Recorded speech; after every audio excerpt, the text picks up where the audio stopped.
I wanna be rich, but not self-rich.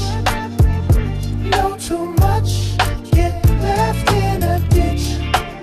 CIA scratches if Clinton's getting itch. Yeah, I wanna be rich, but not self-rich.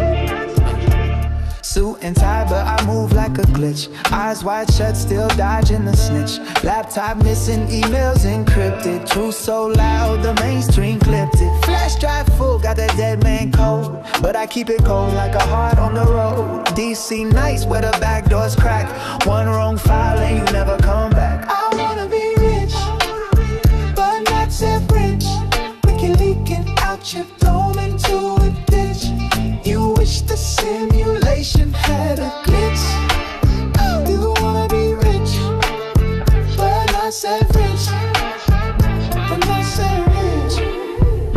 G-man lurking by the food truck line. Whispers in the Wi-Fi trailing mine. Check my 6 when I speak that facts. They erase folks cleaner than income tax. No chain, no fame, just VPNs. Tryna buy a truth in a world full of friends who smile like masks in a masquerade, but flip the switch like a deep state blade. I wanna be rich, but not self-rich.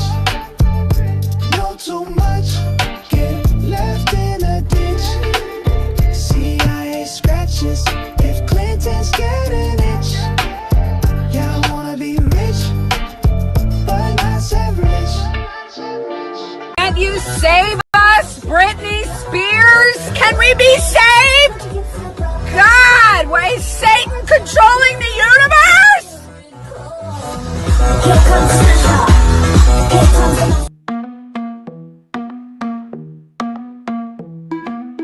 The world we used to think we knew is constantly exposing who our possibilities come true. So what we do is call out to the good guys, good guys. Witches, widows, MAGA, mystics, entertaining cunnilinguists, good guys. The forum of the quorum needs a secretive society to advance our philosophies intentionally, magically, good guys. Conspiracy, sex, culture, making it's okay to change your thinking, good guys.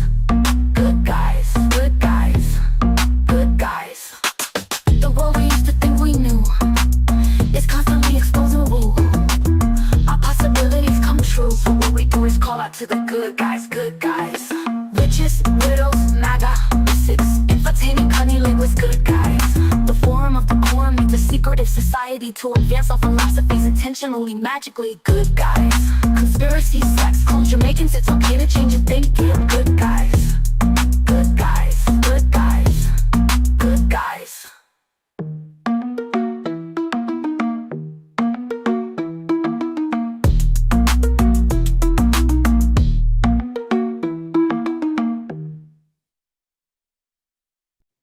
Big up, big up, big up. Happy Friday night and welcome back to another episode of the Secret Society of Good Guys. As always, we are your good guys and we appreciate if you do anything to tickle our algorithm. As always, follow everyone on stage and whoever might come and visit. Oh yeah, let me put this up. Look at what I got you guys. Boom. So now when you guys are hanging out with us on screen, everyone knows who they're talking to. If you do want to hang out with most of the people in the chat room, they are over on Project Chaney. I don't know why Rumble chat doesn't hook up to this, which is kind of BS. But it does hook up both the YouTube channels and the X. So anyone that comments, please behave, or somebody, some big lesbian with a carabiner might boot you out. Okay. Hi. Hi, good guys. How are you? And keep all legs and arms inside the vehicle at all times. This isn't our use, guys, but Layla's laying in bed right now. We don't know if she's dressed. So this picture is here because Layla hurt her back. Yeah, randomly. I was fine yesterday. I woke up after having a weird, bizarre dream about bees, and I tried to get up and I couldn't move. So, like, the left side of my hip back, like middle back area, is like all fucked up. Like, I can't move it, like, at all. Is it down into your butt cheek? On top of it. It's like weird. Your sciatica? Like, I don't know. It's not sciatic. I know sciatic. Like, I could bend my leg and everything. It's like I can't bend my hip. Huh. It's so weird. What was the bee dream about? So okay, weird dream. It was me, but it wasn't me because the hand that I saw was like a pale, like I want to say like gray blue hand. It was just like a weird looking hand. And I put my hand in this like opaque white cream looking jar, and then all of a sudden these big fuzzy like honeybees all like just jammed inside the jar, and I put my hand inside of there and none of the bees stung me, so I was like, you know what, I'm going to take these bees with me. So I put a lid on it and one of the bees escaped. And then I opened one of the slide doors, shut it behind me, and that bee somehow magically got through the door and followed me through the door. So I go inside another door and slide that behind me shut, and the bee still managed to somehow penetrate the door and go beyond the door. And then finally, I open this glass door, slide it open, and I go outside thinking that the bee is not going to come past the glass door. And somehow, when I shut the door behind me, the bee decided to join me. So I opened up the jug of bees and put my hand on it again as to scoop the bees out, and then I woke up. Isn't royal jelly sort of that color? I don't know. Maybe it was royal jelly. I have no idea. It was like honey and milk, put it that way. That's what it symbolized to me, like milk and honey. Yeah, Layla got probed. Or mind controlled. I mean, Probably. the milk and honey theme is part of the OG mind control from the Old Man in the Mountain that Marco Polo used to write about. Imagine. Last night, and now you can't walk really today. Imagine. And yesterday I did post about like being like, I guess almost it felt like being abducted, but it wasn't an abduction, but it felt like it. But meeting the plasmoid, like humanoid beings like in my dream. So I don't know, maybe they did. I don't fucking know. Testing. Thomas, test again. Check, Rick check, said check. you had to turn up your mic. It looks like it normally looks.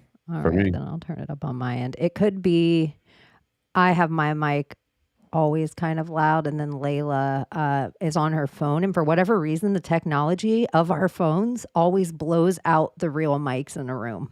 Like you notice it on panel podcasts a lot, that it still has that capability. 1,000 bee stings in your dream.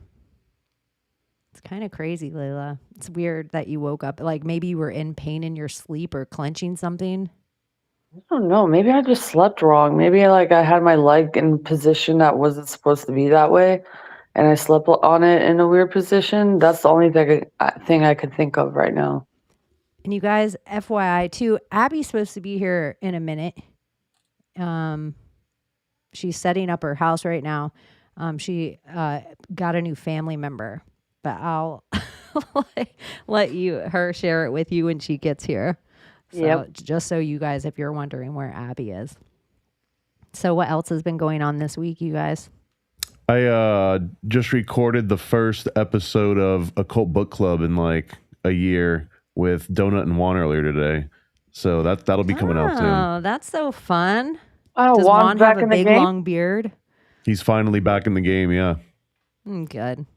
What was the Occult Book Club on? Or you don't want to say yet? The last one that we did, one of the last ones was the Fritz Springmeier book, Illuminati Formula on how to program an undetectable mind control slave. Super long title, and it was like 600 pages.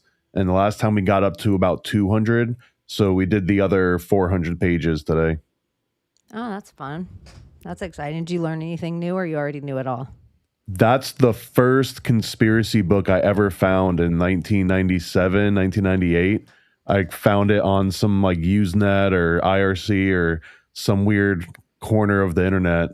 And that was literally it went from X-Files and Bigfoot, Harry and the Hendersons to like, oh, this looks interesting. Like that was my first rabbit hole. So that it almost brings me the same kind of nostalgia as someone that watches The Sandlot all over again. That's kind of how I feel when I see that book.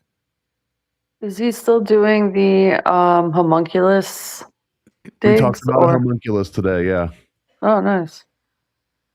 I don't think there's a homunculus inside of Juan. So, like, no matter what you do, you can't take the homunculus out of him. That's it. That's awesome. It's good he's back out and about. It's kind of funny how your audience is kind of always still there, even when you go through all this drastic stuff in life, and you can't imagine that they're still going to be there however much time in between that you're on mic. And it's always, I don't know. It's kind of like the same way you said that book was nostalgic. That's how it felt like when I took time off of mic and then came back. It was like, who's going to be there? Like, and then everyone's like, hey, we've been waiting for you. We've been just sitting in this room waiting for you to get back. So it's good. Good that Juan is hanging out with you and Donut. That seems like a fun first show back. Unless he's been doing other shows and I'm just an asshole. Yeah, no, I think it's recent. Like within the last week or so, he's starting to pick me. I mean, I've been talking to him throughout the whole thing, so it was kind of funny that how many people would hit me up to be like, "Hey, what happened to Juan?" And yeah, at a certain point, I just told everyone he got deep into flat Earth and wasn't coming back until he figured out a solution to it. Deep into the flat Earth, all deep. I hung out with my Maria on her new. She's just doing it on Instagram and then she'll release it everywhere else later. But it's just a half hour on a timer called Little Black Book with my Maria 777. Oh, I love that. And it's just like a half hour quick. Like I even felt like toward the end, because she had a 5-minute warning and then a 60-second warning, I felt like we were even talking faster, like trying to get it in, where I'm like, I don't want to shill right now. I've never done a half-hour podcast, but I feel like I could easily go another 60 minutes of running my mouth now that I'm here. I wish you had like a Patreon or something. But yeah, it was fun, and it's a cool idea because it's just on your phone. Because of the way you sign up on Instagram. So it's kind of a different feel a little bit than like just sitting on mic on camera and this way. And Instagram, it always just makes me feel vulnerable to have. I mean, we have the chat here, but it's all our homies. Anything can come across your face while you're on Instagram and you're like, oh, I'm not gonna. But one of the funny comments that I thought was, dang, my Maria loves lesbians. And I was thinking, it's just me. I'm the only lesbian this bitch hangs out with. What other lesbian do you think you've seen her with? Like, it's just me. I just have different hair. I actually like going on live on Instagram.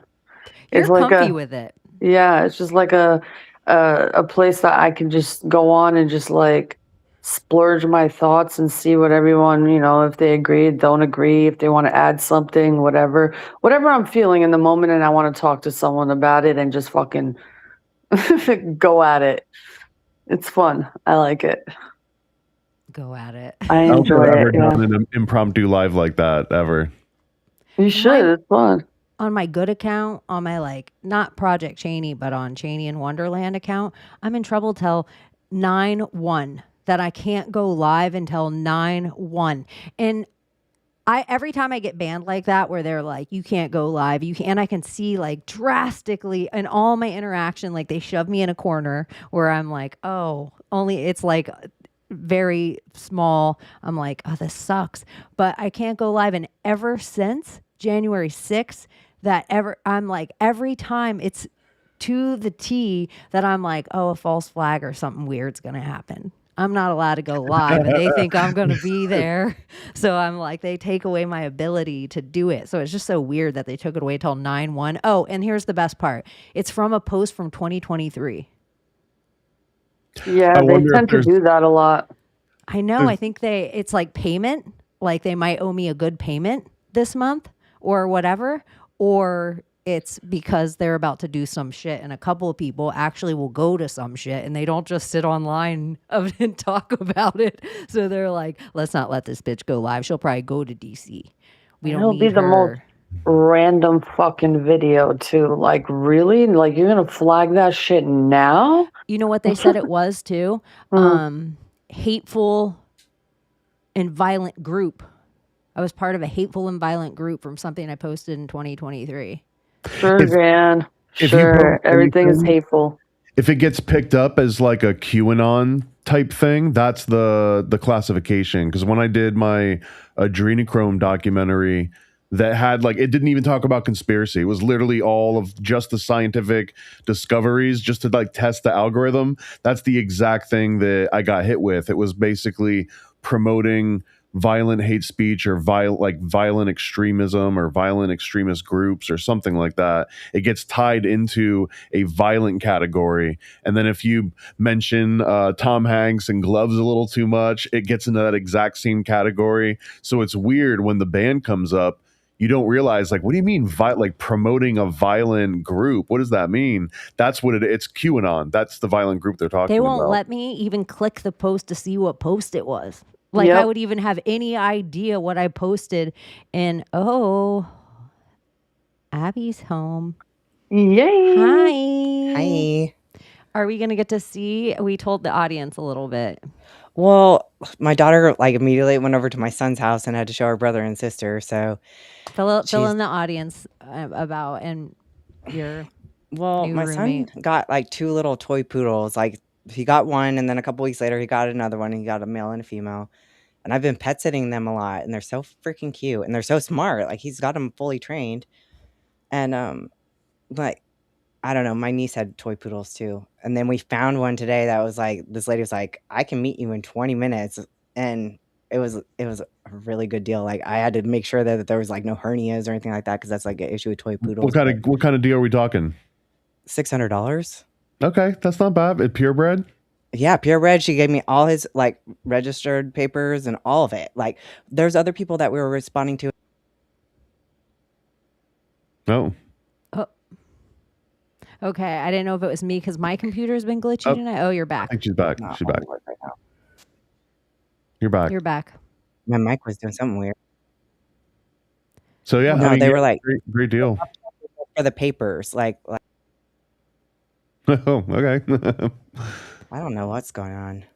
Huh? Are you coming through your ears? Yeah. Okay. You know, Are you this maybe is not a- coming through your mic? Touch your mic. No, like my everything is glitching out. I'll check really quick. I might have to come back. mic check. The My dog stuff's was a been bug. glitchy too. No, I'm coming through my mic, and I was before I came on. This is Oh. dog com related, I assume, because we were talking about dogs when it Yeah, happened. Dog comms and dog days of summer. I might have also been on the Wi-Fi. So is it better now? Oh yeah, it is Okay. better. Yeah, you look clearer too. Good. Okay. Okay, now what the $600? Good deal. Toy poodle. Is it a girl or a boy?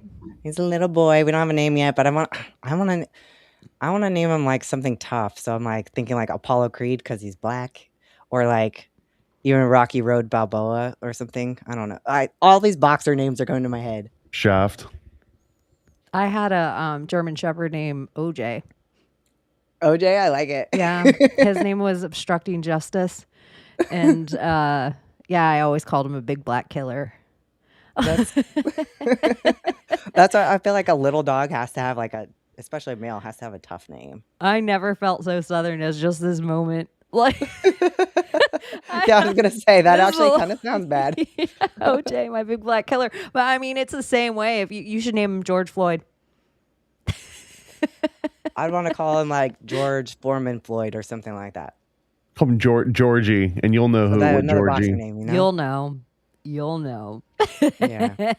George Foreman isn't a bad name. No, it's kind of cute. It's so weird and random. That's why I just feel like it's got to be a boxer name. I don't know why. Do you know if you name a dog, does the dog keep that name, or does it devolve into like other weird pet names, and then like those are the names that stick? You know what I'm talking about? Oh, it totally devolves. Well, like I had a dog named Isis, and that's what we called her until like the Islamic State was suddenly ISIS. So I had to call her sis. I just call her sis or sister. Like, Well, that's a good example. So, like, if you were to call a dog George, and then it turns into Georgie, and then it turns into Gigi, and then it just turns into like Gigi, and like, you know what I mean? Like, it turns into other things to where Everyone you has never nicknames. actually call it George anymore. Yeah, I have a cat named Piper, but I call him Bubba Dean. Yeah, there you go. That's exactly what I mean. I don't even know how many names it took to get to that name. But yeah. Some animals keep their real name. Like Shark Week is just Sharky. He's never been anything else other than Sharky. But yeah. POTUS, he's something different every day. Yeah. I tell Jules my new nickname for him is Geeby McSqueezy. She's like, I'm not gonna call him that. And every time she's like, I'm not gonna now I'm like, oh, this is the name. Now I lean in and I had my lady dog who died, Teeny. I used to call her Old Man Rubber Legs just because my roommates hated it. And eventually they were like, Old Man Rubber Legs, come here. And I'm like, no, I'll stop. But I just like to make the craziest thing and lean in. So Oh, I know. We call him George Floyd Mayweather. that's good. Because I like names like that. Like my niece says their dogs are like Willie Nelson Mandela. So it's like Willie Nelson and Nelson Mandela. And I'm like, I like that. My I like cat's that. name was Frederick Douglass, and he was a black cat. That's good. I like that. That's really good. Yeah, you should go with the deep cut. You should pick like the first Bull A member. Yeah. You should name him Kobe Bryant. Oh my gosh. You guys, this has been the biggest thing that happened today. And I want to bring it up right now and ask you guys what your thoughts are about it. So today, this picture has been all over X, Twitter, and it says posted and then almost instantaneously removed. What the literal hell is this? And then all these people have ran it through like AI detectors, all these people online. But here's my thing. One, I don't believe it was ever posted to begin with because you would have taken the screenshot of Trump's account posting it. Like, it's not the White House posting it. It's not the Pentagon. It's not the military. It's just a whole bunch of quote unquote influencers online that I never heard of before, all posting the same picture with almost the exact same posted and then almost simultaneously deleted. Fake news. Wait, are you telling me that Trump didn't actually meet 3 Nordic aliens and get a photo leaked online? That didn't Those happen? are Pleiadians. Those are the timekeepers because they're like 3 twins. Well, aren't Pleiadians and the Nordics the same or no? These are different. No, see how white they are? They're definitely Tell us Pleiadians. about it, Abbie. What do you know about these obviously racists? Pleiadians are very tall. They usually have long white hair and very, very white skin. And the timekeepers, I met them in a dream. Actually, 3 of them they were identical. I thought they were fucking, what's it called when you have no pigment in your skin? Albinos. But they were albino triplets, and they were like butt ass naked standing in my bathtub, and my bathtub was like elongated, and they each had a time device over their head. And somebody's like, "Oh, well, you just met the Pleiadian timekeepers," which like tripped me out when I watched the show Loki, because they have the fucking 3 timekeepers on there, and I was like, "Oh, they're not reptilian, they're fucking Pleiadian." So that's where they did it like a little wrong, but yeah. Huh. Reminds me almost of my dream, the pale skin. Just 2 things I just think are funny. One, I think it's funny the orange color makeup that Donald Trump always wears. Why? Like, does it not look good on his skin because it turns orange, whereas on my skin it would just look like flesh tone? 2, Barron Trump is tall AF, and look how tall these guys are. Like, let's just play in the realm that this is real for however many minutes we feel like. Let's just say this was deleted and taken down and it's not AI. These things were standing there. I don't know. Well, the secret space program is basically you go to school on another planet. So maybe this is him enrolling Barron into the secret space program so that he can finish his studies up at Saturn or wherever it is. Time-traveling Trump. Of course he'd be friends with the timekeepers. Come on. Oh, and isn't it also rumored that Trump was part of Project Pegasus?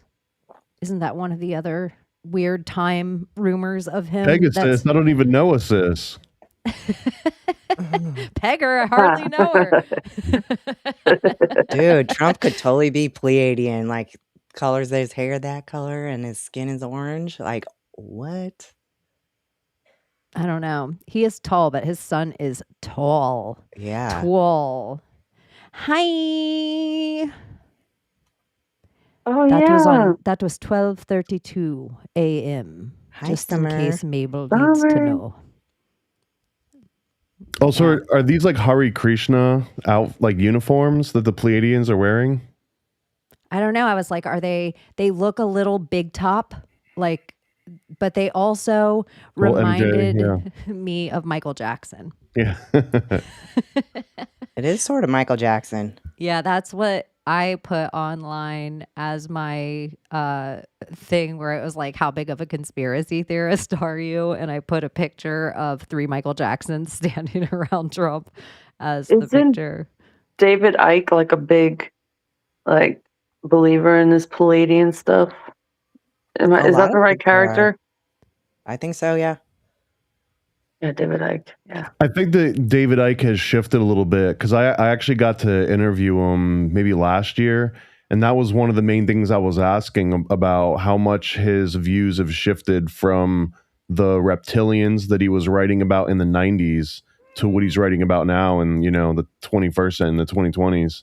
And it sounded like he's more into like a bigger sort of Saturnian energy that represents all of the little things. So it's not just a reptilian and it's not just a Pleiadian, that a lot of these things are kind of emanating from. I don't want to summarize because he's coming out with like 4 books since I talked to him too about this, but that Well, it was less focused on specific types of aliens and more on like this Saturnian energy that's meant to deceive. you mentioned Saturnian energy, and today I fell upon a video through my algorithm, of course, talking about this big black cube that resides underneath Utah.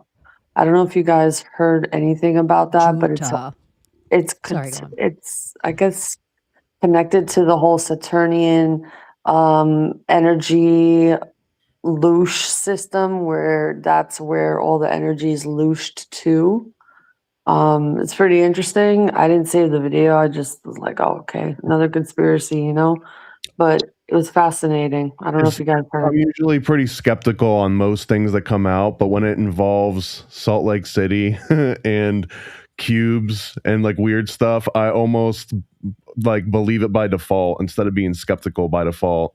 Yeah, So right? yeah, this because they got money, and also that religion is incredibly occult, and it seems that they've been like a cult in the literal sense, in that the esoteric things that they believe are still being hidden from the masses, right? So like that's the traditional form of a cult. And I think the black Q, it wasn't Joseph Smith. Joseph Smith had a talisman of Jupiter, but I think that there was a rumor that Brigham Young had some sort of like a talisman of Saturn, I believe, some kind of like a bloodstone that had like a rune carved into it. So I mean, all Oh. of that would check out. Now, isn't that story of the cube in Utah similar to the cave system in Russia, where everything was like all cubed out and went for like meters and meters and meters down? It was polished cube-like system. Do you I don't guys know about remember that. that? I don't know about Yeah. that. No. Yeah, apparently this I guess he was just like a regular, cave discoverer, and he discovered it, and as they were going down, it was just like massive, huge cube-like structures in this cave system. I just don't know the name of this explorer, but there's a whole like series on it that you can research. It's pretty fascinating. They stopped talking about it, ironically. I think everything's in Utah. Like, and if the old maps that show California split by a river called the Red Sea, then think of the placement that Utah would have in that predicament. Like, Yeah. if the It old would be like maps the were, promised land. yeah, it would actually have a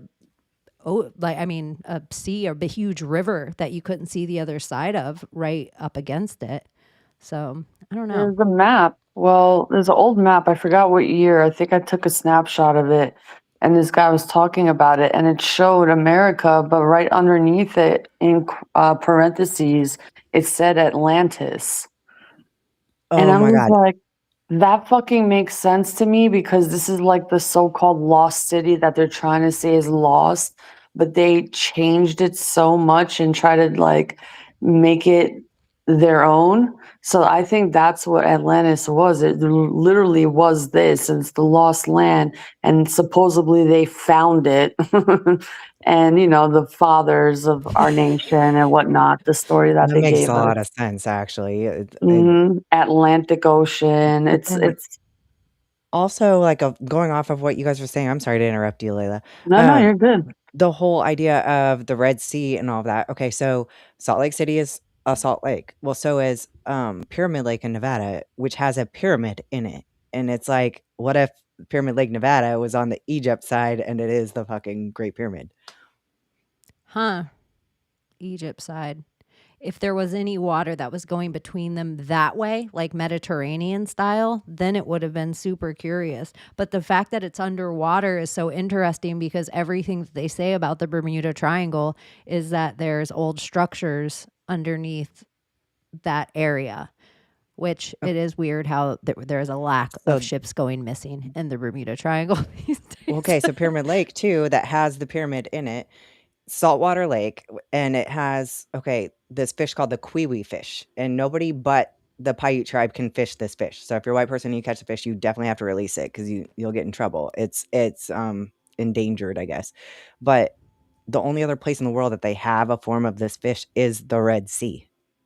And there's like rumor, like nobody's ever really found the bottom of Pyramid Lake. When bodies go missing, like they don't find them.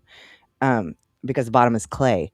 And they say that they found people who went missing on the other side of the world, like their watches and all that, like the people, all that bodies, like from that side of the world.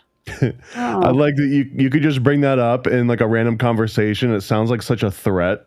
Like, you know how many bodies go missing every year at the bottom of this lake? There's No a one ever fucking finds big ass them. serpent Anyway. in there. It's the water babies. I fucking saw it. Like, it's scary as shit. Well, I mean, if there was a Bigfoot that could hide in a woods and anyone would believe it, then there has to be intelligent life that hides in the ocean. Yeah. The Everglades alone, you can go in spots of the Everglades that they're like probably part of the least populated places on the entire planet. Like Yeah. where you wouldn't even think Florida is all Florida. And then there's like, you could be a total hermit and never see another human ever again in parts of the Everglades. Like it was when people say like the West is like the last frontier, it was actually the Everglades. The last imagine place where you so. could go and stake land and still, as long as you could prove to somebody that you were going to better that place, then it was your land. Do And you that happened remember until the early 1900s, I think. that movie Just Cause, 95? It was like Sean Connery and I can't remember who the other bad guy was, but the whole movie was basically about how easy it was to murder someone and put their body into the Everglades.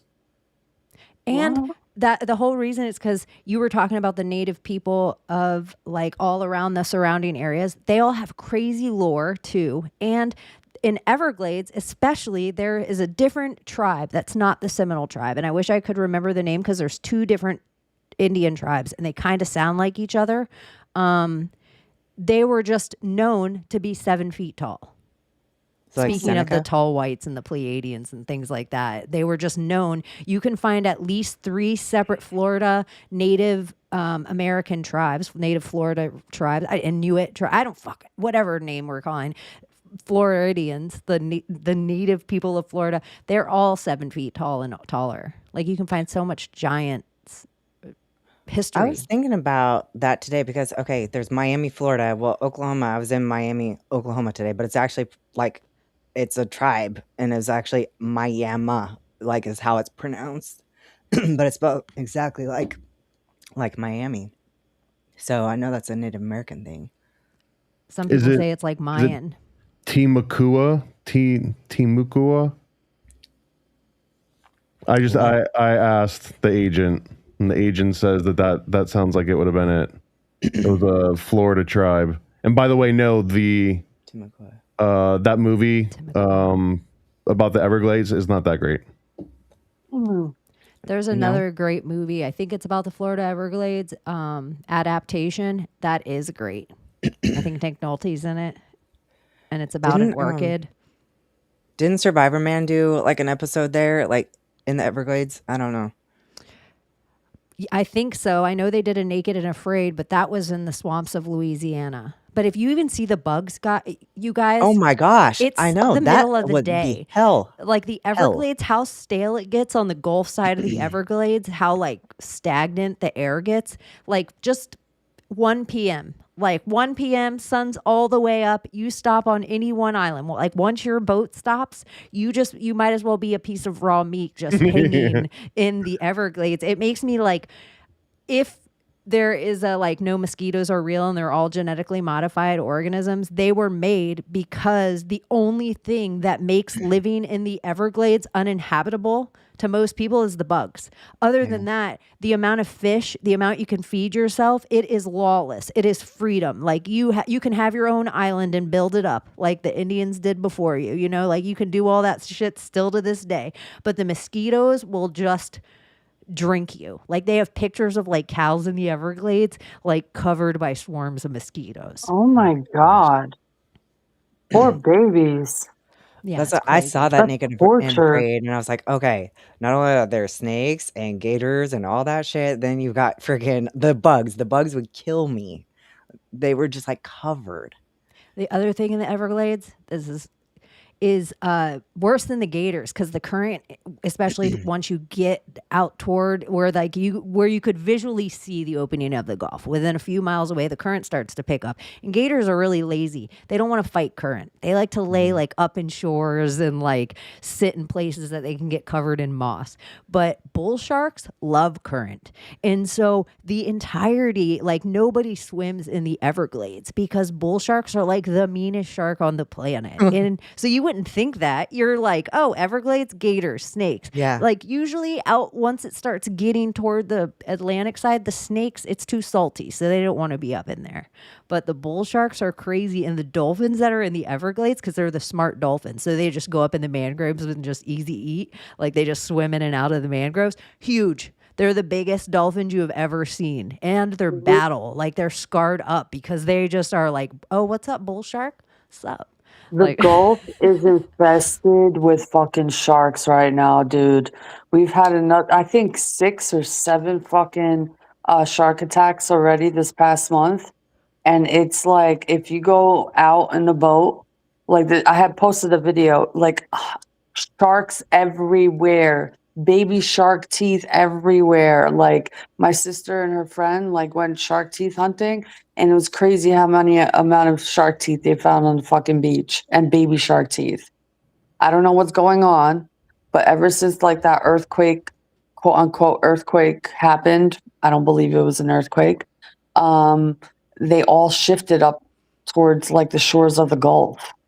I remember going to Venice Beach all the time when I was a kid, and you could just, if you went to the right beach in Venice, you could just go out there with a pail and swim out like, I don't know, 20 feet or 40 feet and just scoop up sand on the bottom and come back, and you'd have 20 shark teeth every single time. Yeah, now it does. It's like people were surprised. Even my sister's friend, she grew up here, so she's like, "This is crazy how many shark teeth we're finding." And then all of a sudden, shark attacks. The amount of sharks that they've been sighting, they're everywhere in the Gulf. And they're finding, curiously enough, people thought like sharks are all solo hunters and shit. They've tagged a bunch of these bull sharks, and they're finding like they have best friends who they like to hunt with in squads, and they meet up with in certain seasons. Like, all right, bitch, see you in 3 weeks, and then they come and hang out together again. Fish are like, friends, not yeah, they food. like it's still got a like AA vibe to it, like the what's it called movie, Finding Nemo. I feel like I seen that once watching my nieces. I love The scene is that they are like recovering alcoholics, but instead of being alcoholics, they kill and eat other fish, which is like cannibalistic. So the sharks are going through this like therapy where they're like, fish are friends, not food, because they have to recite this mantra. Otherwise, if they forget to say it too long, they'll eat you. But just like always like you're chilling with It's an them and they're AA cool with meeting, you. totally. But like, if you ever been to like your drug dealer's house or something, it's like a very violent person where you're like, they're cool right now, but it could turn any way at any second. Any second. Like the friendly vampire. Yeah, exactly. Layla, somebody asked if you knew any updates with what was going on with the Albanian protests against Kushner and Ivanka. Honestly, no. I just don't want to get emotionally involved with it. Like, it's just, I'm here. Like, there's nothing I can really do, you know? So I just try not to like get involved because there's too much conspiracy around it. I don't know what is fake news, not fake news, propaganda, what the true story is, what the investment is about. I mean, I don't know. There's too much behind it. And it could But go. we did research that there was like 3,200 bunkers on this land, like underground. We just like looked up the land separately, and we were kind of I surprised think it at. was more than that. Wasn't it a military base or something? It was like an old military base. There was all these underground tunnels, underground 75,000 bunkers. bunkers. Holy shit! Yeah, it was. I knew like what it had, missile silos. Old Yep. missile silos on it. Yep. That we were kind of like, what? This is something different than they're telling us it is. Yeah. Doesn't sound like a golf course. Well, he was paranoid apparently, and he literally bankrupted the entire nation to build these bunkers. And, he thought that everyone was going to attack, especially China. So he decided that, hey, I'm going to protect our nation. And yeah, he did some testing, found the bunkers worked, and he had the engineer who designed the bunkers actually go inside the bunker, and Verhoja actually bombed the bunker with the engineer inside it just to prove that these bunkers are strong enough to withhold those kind of attacks. He's fucking nuts, bro. He was I made nuts. a bulletproof vest. Go wear this, Layla. So it's like everybody in the nation, no religion, like music and arts was like a thing. Dang, And did you know this, Layla? Albania is What? known for its bunkers. They have like 400,000 of them. Holy I don't know if it's 400,000. I thought it was like 73,000. There's all kinds of numbers. I thought it was 73. I don't know. But Maybe it is. I think she's don't saying know. in Albania in general. And Yeah. then Even the piece of 73,000, because Albania can't be like huge land wise. Like, it's kind of That's- underground. It sounds like Afghanistan. If it Yeah, has that that's many, what I it's was like a thinking. little Maybe. Swiss cheese. That's why Yeah. I always think the oldest cultures in the world have to have underground they can flee to. yeah. I can Google it, but then it'll disconnect me from the thing. We can ask a robot. But you know what I've realized with my robot? I was asking it a question. Hey, robot, what time does the UFC fight start? The earliest prelims. I want to watch the first fight. There's no UFC happening in the White House lawn. And I'm like, Oh my God. Google, I know. Can you just scour the internet real quick and then tell me what time it starts? There's a UFC fight happening in Washington, D.C. on Sunday. Will you tell me what time it starts? And then there's nothing happening. I'm like, I cannot believe this. What information do you need me to feed you right now? And then she was like, boop, boop, boop, boop, boop, boop, boop. And then she told me the start time. But Oh it was my weird that I'm like, because I know they only go up to 2024. So you have So to tell weird. them to look on the internet. There's this is like super into like the nerd realm, so I There you won't go go. too deep. But there was a brand new model that came out 2 days ago called Fable from Claude. And today, abruptly at like 5:30, 6 o'clock Eastern, it got revoked. And the reason it got revoked is because the US government stepped in and basically said this model is too strong and we can't allow normal people to have access to it, so shut it down. And that just happened today. Like that was a today thing, which is pretty crazy. Like that is unprecedented so far for the US government to step in and say, hey, this product that you're offering in private industry, you're no longer allowed to provide it until we have a better look at it. Huh. That is curious. 'Cause So it's if you're complaining about your AI is too dumb, the ones that are too smart, they get censored, obviously. And this one, apparently it was a little bit too smart and people were able to jailbreak it and get it to like go outside of its, safety guidelines. And it was bad enough that the government was like, nope, we have to neuter this thing before the general public gets access to it. Damn. Doesn't would've it been seem a fun to little play with. bit like, I mean, all governments of the world, but I'm just the American government I'm talking about right now. Doesn't it seem a little bit like we're acquiring the certain things of certain apps that only they can do? Like everybody talked about how TikTok had this certain algorithm that nobody else could hit with how they could direct things to you and how they could figure out like you specifically. And then it sounds like Claude figuring out something a little different than the other LLMs are figuring out. Like a just an AI battle. And then it makes me like, does any of this matter once we hit quantum? Because they're saying that all the kids now younger than us, how we all had a Y2K, they'll have their own version of that when everything flips to quantum computing. Well, Like everything. Yeah, go on. Aren't they talking about like Iran cutting some cable and somehow it'll make, I guess, Elon Musk's, I guess his company just the only companies to survive this type of attack or something like that? There's like this huge like Would that be in news the going Strait of around with Hormuz? that. Because didn't we figure out in the Strait of Hormuz that's where the internet cables are too? There's there Suez, right where the Titanic sunk. They should be talking about it on X too. This is such a hard right off topic, so feel free to go back. I wanted to I hung out with My Maria, to the audience last night. I hung out with My Maria 777. She has a new show on Instagram, Little Black Book, for a half hour. One of the things she brought up at the end, like my head almost didn't wrap around it when she was saying it. And then like a few hours later, it's like I sit and process things, probably a little like Abbie, and where I'm like, oh, okay. And she was saying all about Ormuz, golden elixir, and how like Hormuz is, and she's like, it's not adrenochrome, but the color of it, if golden elixir, this ancient elixir, to me it sounds like it could be. There's things that it says that it is now when I just put in Ormuz golden elixir. Well, it's supposed to be monoatomic gold, right? Yeah, white powder gold, ceremonial trace mineral supplement made from Dead Sea or Himalayan salts extracted through chemical or magnetic disruption. It is frequently infused with 24 karat gold and platinum group elements. So it just kind of was like, is it ceremonial? Well, didn't like you say adrenochrome? also though that it was like the Sumerian gods or something like that? Like the food of the Sumerian gods. So I'm like, is this like what ambrosia and nectar would be to, like nectar even, like honey? the food of the gods? Yeah. Don't the Like gods bleed gold? the honey of milk and honey.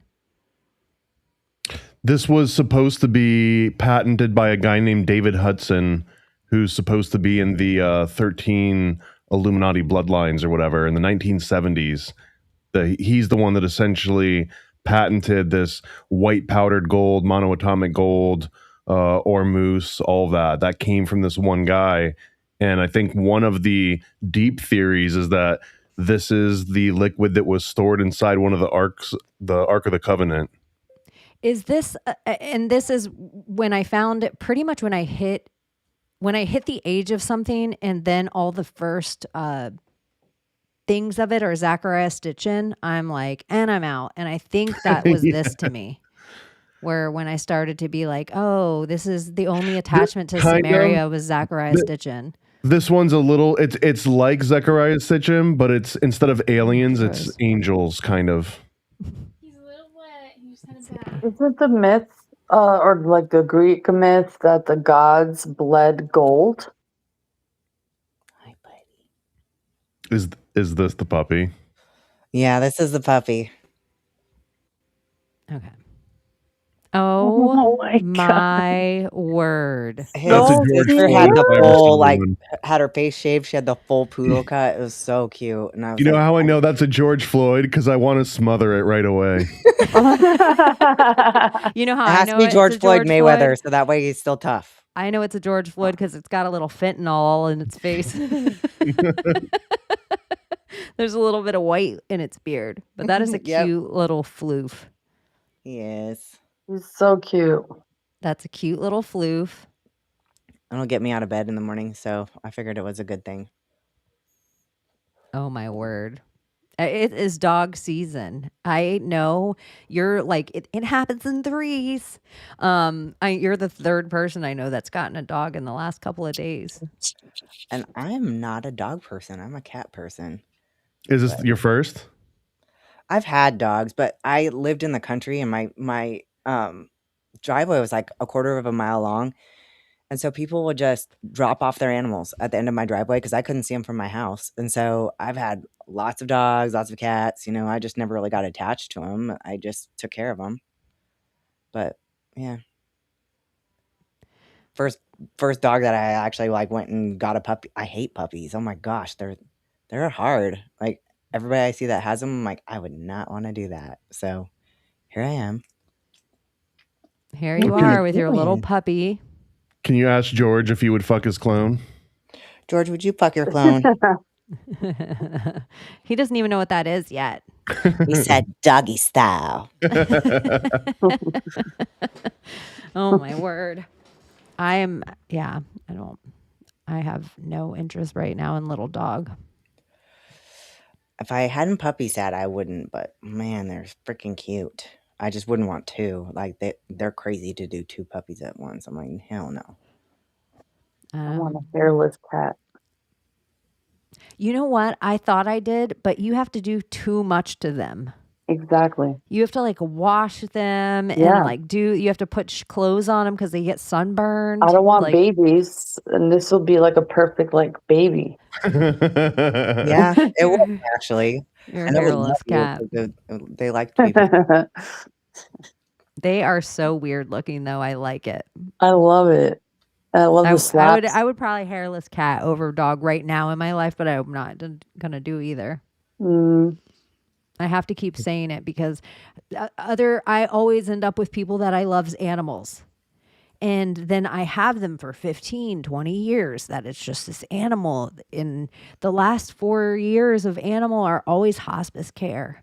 And it's hard on the soul. And so I just am like, people are showing me their animals like Abbie right now. I'm like, I can't even fall in love. Like I can't even see that animal because if anything happens to Abbie, I'm like, bring me that dog. That's how I felt. Like, with, how are your kids? How are your dog? Bring it all here. And then obviously she's going to take her kids back, but I'm going to have this dog. That's how I felt about, I don't know, just drop off animals. Like I loved them, but I've watched them like get there and I took care of them just for a day and they would die and stuff. It's like, God, what the fuck do these people do? Like, I don't know. And this is not true. Cats do not make your house smell like pee unless you're a bad animal owner. Yep. Yeah. Like you're not doing all the things you have to do. Even if it doesn't matter your race, if you have cats that spray, you're white trash. Like you're automatically white trash. You're not taking care of everything that has to be taken care of with that animal. So it's spraying because it feels fear inside your house and is trying to mark your house. So you should have probably gotten it fixed, but you didn't because you were white trash. It probably has a urinary tract infection, white trash. You probably got the cheapest litter in the whole world, white trash. And so it makes it stink and you probably never, ever, ever clean that litter box, And white trash. if you have more than one cat, they do not like to share a litter box. No, every cat you have has to have their own litter box plus one. Yep. So you have to have a litter box that's neither of their litter boxes. I don't know. I feel like some people are bad animal owners and then they blame animals. And I see it all the time. It's like people with their kids, how you're like, someone's like, oh, my kid's starting school. They're going to get their boosters. I'm like, Chaney, just don't get involved. You just want to get out of here. Don't get involved. And I'm like, don't get them vaccinated. I can't ever stop it. This is me with people's animals. Sometimes I'm just walking and Jules is like, babe, they have their animal all day, every day, and it's fine. You don't have to. And I'm like, it's 110 degrees on this pavement, and you're walking your dog around this freaking market with no grass. And I see people without water and shit. It drives me nutty. I see people in places that they think it's cool. So they're like, oh, I'm walking my dog on the mountain.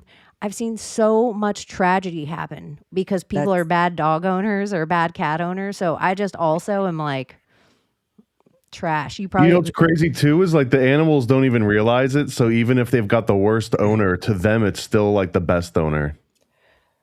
Yeah. And like a dog will, like, Stockholm. their pads will bleed and everything. Like we had a dog that, it was a bird dog, and when we would go camping, like he would jump out of the back of the truck and he would run and chase jackrabbits like all the way up the mountain. And it was like I hated it because he was really happy, but shit, by the time we got to the top, he was in so much pain. His like all his pads were just trashed, just bleeding. And this is different. If you have a farm or land, then I understand outside working animals. There Yeah. are different. Like I get it, but most people like you live in like if there's cars running around, you shouldn't have outside animals. Like it's not, I don't know. People are irresponsible. And a lot of the times people are good parents, but they're irresponsible with pets because they'll let their kids get any pet. And then it just becomes like, I guess it's the neighborhood's problem. And somebody else letting their cat out makes your cat spray inside because your cat feels intimidated when it sees it outside. It's so much silly shit. But then I don't want to. It's too much. There's so much wildlife in Florida too, where I just watch silly shit or crazy. Like there's so much cars around wildlife all the time that it is a little traumatizing. Like turtles crossing the road. Yeah, There's like a feral cat epidemic in my area of Orlando right now. So like for the last 10 years, there's in almost every single neighborhood in my area, there's at least like 10 or plus different feral cats that just kind of like exist in the neighborhood. That's awesome, though. Like, you look at Turkey, man, they don't have any rodents anywhere. They don't have roaches anywhere. Like, these cats are taking care of business, but they take care of the cats all over Turkey. Like, they cherish them. They feed them all over the neighborhood. They have But beds in the street, like little cute little houses with cushion inside. Oh, unbelievable. But they have no rodents. Like, everything is just like, dilly willy. New York has a cat problem. Here they had they'll one. take like stray cats and they'll fix them and then they just release them back out. But it's at least they do that. They fix them so that way they're not like procreating. Here, there's this fucking lady, apparently, she's trapping these cats and then bringing them to this fucking shelter where they fucking kill them after a week. And I'm just like, why are y'all doing that? Like, Can I tell you something too? I see people say like crazy cat lady and toxoplasmosis and all this. Crazy cat ladies are the least impulsive people in the world. Like they're not ever, it's never like, oh, that crazy cat lady shot up the grocery store. She most likely, the craziest thing the crazy cat lady does is she has a problem getting rid of shit. So they become hoarders. It's like, so the toxoplasmosis thing doesn't really fit the actual woman that we're describing. Yeah. Because it would be like, oh, I need to bungee jump. Like I'm crazy. But really, they're like, I need to buy everything at the grocery store counter. Like when you walk in, they're like, I need that pack of gum. They know that cats are super spiritual in that sense, in like other dimensions, that they try to put fear into people about toxoplasmosis so people stop buying cats. And it's like, no, shut the fuck up. That's not happening. Well, to be fair, they did try to tell people cat had COVID, so it's like they were trying to get people like your cat can give you COVID. Yeah, that was like one of the first animals that they were like, your cat. Well, not all animals, just cats. Well, that was first. I think there was a couple animals that but then I remember they were like, we tested a banana and we tested a dog and we tested something else and they all had COVID. And I just meant the commercials are like, white women, attention, stop open mouth kissing your dogs and cats. Gross. Don't eat the cat Stop shit. drinking out of the cup with your dog. So people feed their dog with their forks. I'm like, oh. Now that I will admit, just in general, if you are going to watch somebody walk up on a crazy beast, most likely it's going to be a white lady. Yeah. Like, you're going to watch somebody walk up on something that you're like, what in the hell? Who would do I did it with a wolf. Yeah, it's usually a white lady. They have something in their head that tells, it's white lady magic that tells them, this animal and you can feel each other. Yeah. It's Caucasian lady magic. You wouldn't guys hurt me. speak the same language. That's your familiar. Like, it's so silly. Then my brother comes out and it freaking went away. I was like afraid of it, didn't like him being out there too, but it was cool. It's like it's okay. I've had enough monoatomic gold today. That'll offset like any bad things. Yep. I hear it in my brain when I read it. They're eating the dogs. They're eating the cats. I hear it in my brain. But it is real life. Like, dog, or if you were hungry, cats seem easy to catch. But really, they like puppies the most because the meat's still tender. It's a delicacy. Who's they? The Chinese. Yeah. It's they in the Yulin Dog Fest. What else is going on this week? Have you guys seen the new structure at the White House for the UFC fights? Have you seen the new Stargate at the White House for the UFC fights? I didn't know that was a real thing. I thought that this was like an AI joke.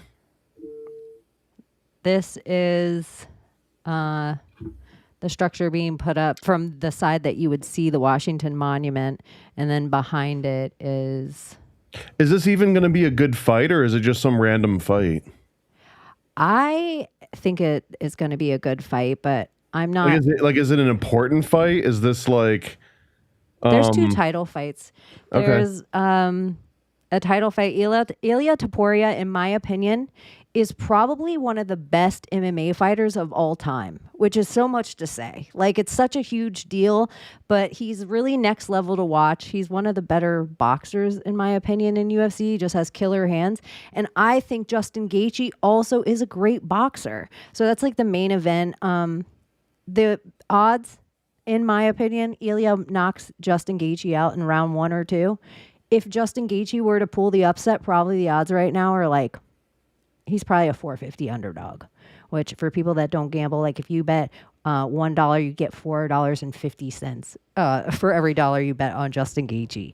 So it's, I don't know. I don't think he really has too much of a chance. And he's like the only American fighting in the co-main or main. And then the co-main event is a heavyweight title fight. The guys who are fighting for it, Pereira, he's been a belt holder in 2 other divisions. So if he got this title, he would have 3 titles, which would be the first time ever that somebody got 3 weight classes in the UFC. And Cyril Gane, he's fighting, for some reason, this is the dipshit they pull up from France to fight for every title fight that doesn't deserve it at all. So it's like there is good fighters on the card and there will be good fights on the card, like Sugar Sean O'Malley's on it. But it does seem like they're all one-sided fights, in my opinion, right now. But who knows? It's supposed to be a free fight.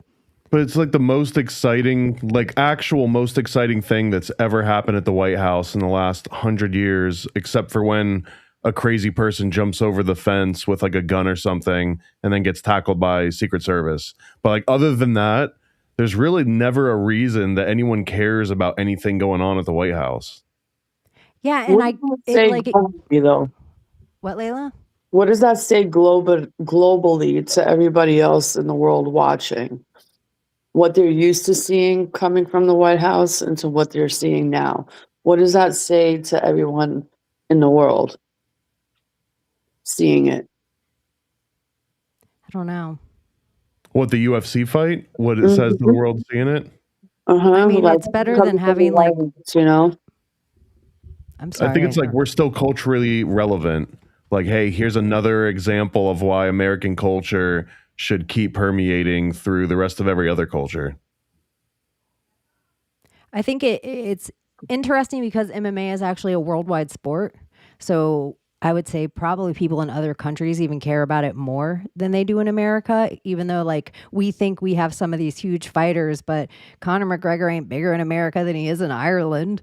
You know, it's like, even though a lot of people in Ireland hate Conor McGregor, like he got so big and the island's so small and conservative that it like popped that bubble. But all these fighters, like Brazil had a time where it was just huge. Canada, like they have a Canada fighter on the card, and like somebody mentioned George St. Pierre in the chat. Like they used to just have champion after champion. So I just feel like fighting and people's fight style of mixed martial arts, every country has their own mixed martial art that came from that country.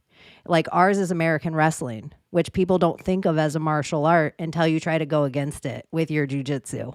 So it's like, I just think it's really interesting. Like, but I'm such a huge fight fan, you guys. Like anyone who's listened to me, like I'm such a huge fight fan. I feel like I manifested this on the White House lawn. Like it's so bred in circus. And in my opinion, I think it's masculine.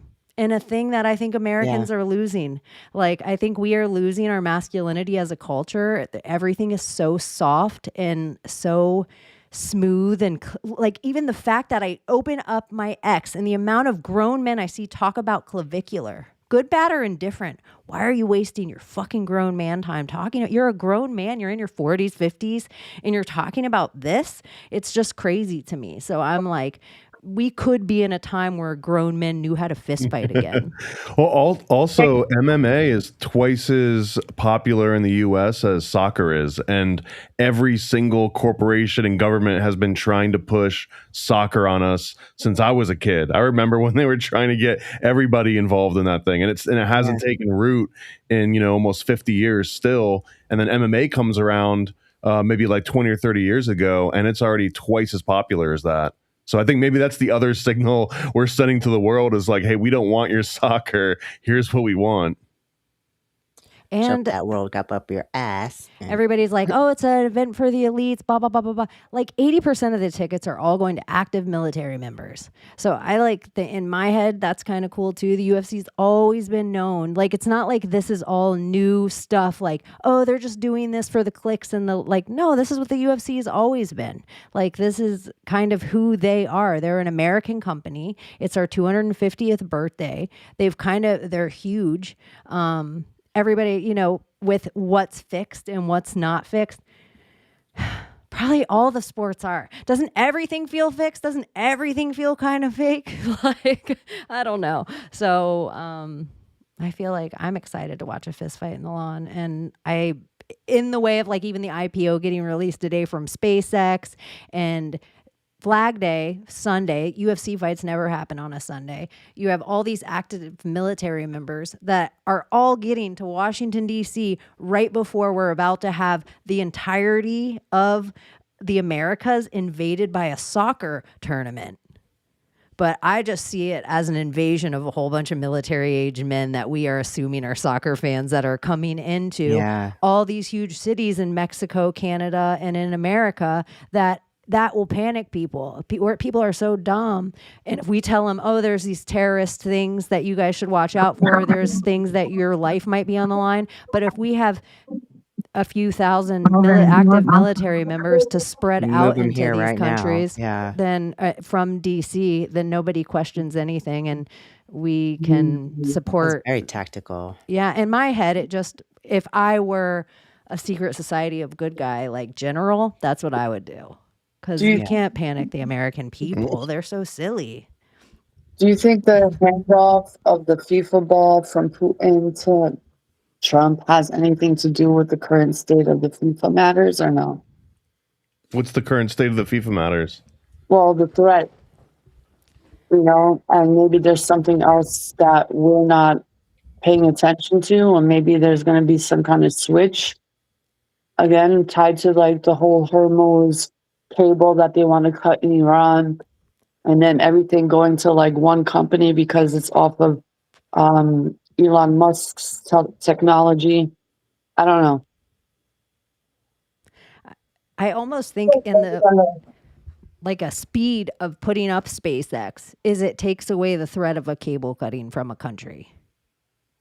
Like, let's say I was like, oh, and now I'm over this cable and you can't do anything about it. Oh, well, we'll just send in SpaceX. But all we need now, instead of it being a whole announcement of war, Elon puts out one tweet.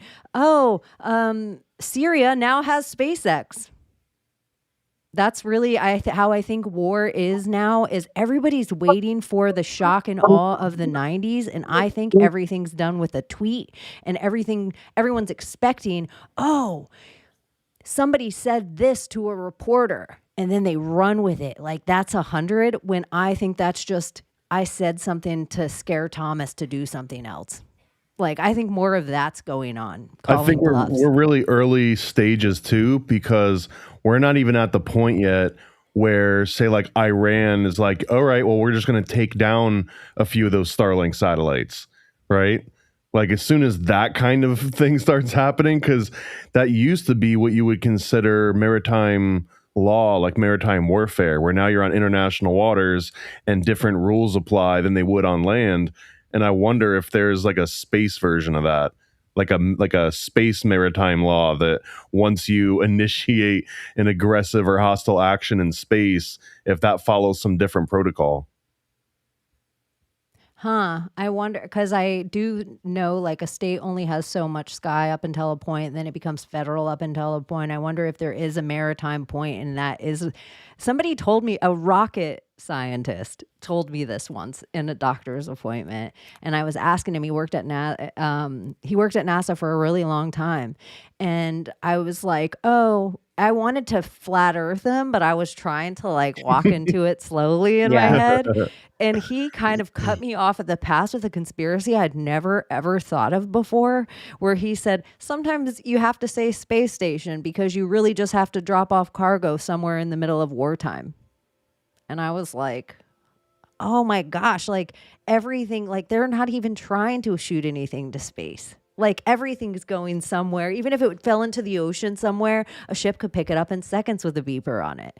Yeah. So I'm like, oh, I never even thought about that. He goes, yeah, when SpaceX went up with the car in it, that was just showing how big the cargo hold was.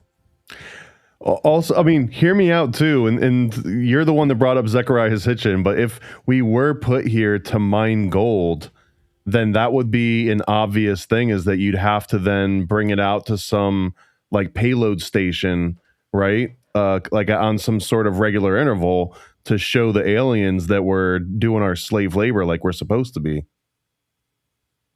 Yeah, you wouldn't. They see in 6,000 years, and we're like somebody's there with a clipboard meeting a quota, like the 6,000 year quota of how much gold we're supposed to get together by then. Maybe the Federal Reserve. That's echoey. You're echoey, Layla. Oh, maybe Fort Knox is just that. Like when Fort Knox is audited, the second it's audited, it's like, oh, they have the gold. It's audited by the Pleiadians. The Pleiadian Fort Knox audit. And like new type of human species, and these kids being super intelligent, and these aliens coming back, and it's giving childhood's end. It is. Childhood and its end is pretty close to everything. And they were demons, right? Like in childhood, and they make it seem like, oh, we were seen by people a long time ago, but we're actually aliens. We're not demons. They just drew us down that way. But it turns out that they were demons the whole time, right? Well, they were intelligent. They apparently like healed the entire world of all illnesses. They made everybody vegetarian. They removed all the animals and the cows and the sheep and all of that. So everyone started living longer. So I don't know. To me, it was like they were the creators of everything. But then they kill everyone because they say that they basically need everyone's like mass to make the new thing, like whatever the next version of humanity or the upgrade is. So they need to kill everyone in order to do that. Yeah. It's like the kids of the new that are raised under Krellin, those become like the 144,000 and everybody else has to go. Yeah. Sometimes it freaks me out with the idea that there's only 144,000 real people here. Like, it's just an idea that freaks me out. Like, would I even know? Would my head even conceptualize? Like, if there was 144,000 people, could I remember all their faces? That if just in my realm, like if there was just actors in my realm, all just moving in and out, could like if this guy was the doctor, would I be like, hey, you were on the New York bus next to me? Like, would I even notice the difference, or is 144,000 enough that could be every character in my life? I don't know. I sometimes like to believe that it's like that, and it's giving Truman Show, and it's like it's all made for us, and the soap operas, and the TV, and the computer, and all this information. It was like, it's almost like a test to see how everyone will handle this creation or this realm. Real quick for the people who just got here an hour and 15 minutes in and feel like being so kind to hit like, subscribe, share with a friend, or just comment or hit a heart.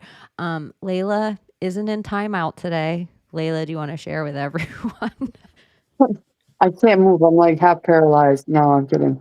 I don't know. I blew out my back for some reason. I slept terrible and woke up after a dream, and yeah, I just laid in bed. So, Chaney, I did the numbers really quick. So if you wanted to meet 144,000 people, if you live to be about 70, that means you'd have to meet 6 new people a day. 6 new people a day, and think of how many days you go People without every meeting. day. But that's not that much. I mean, you probably wouldn't remember every single person ever, you know what I mean? But you would definitely remember probably like over 1,000 of them. I don't know. I wonder if there's a study that shows like what the upper limit of how many faces you can remember are. The NPC idea is just so weird.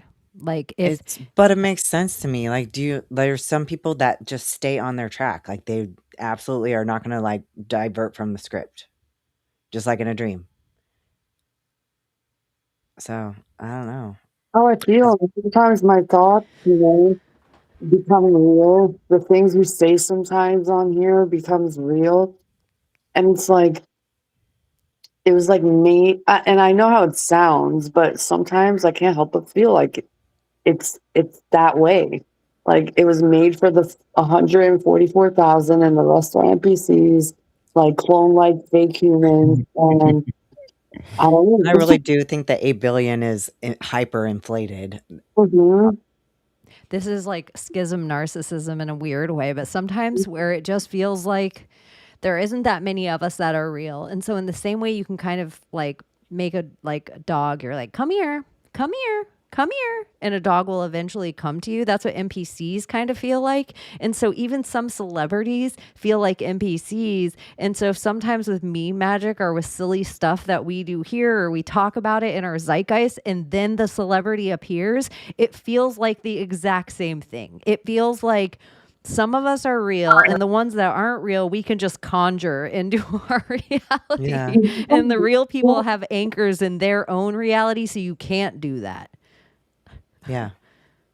I don't know. It reminds me of the scene in Fight Club where the homework they get is to go and start a fight with just like a random person, and how hard it is for some of them to actually get another person to like engage in a fight with them, where like they'll just do anything to just go about their day. Like try to get out of the fight every way possible. Like, Or what are just you pretend doing? like You're it never even crazy. happened. Yeah. It's so They stay on wild. there. Fight Club's such a it still holds up. It does. It's But great. it's Cacophony Society. It's all Burning Man. Like the creator of Fight Club is one of the creators of the Burning Man Festival, I think.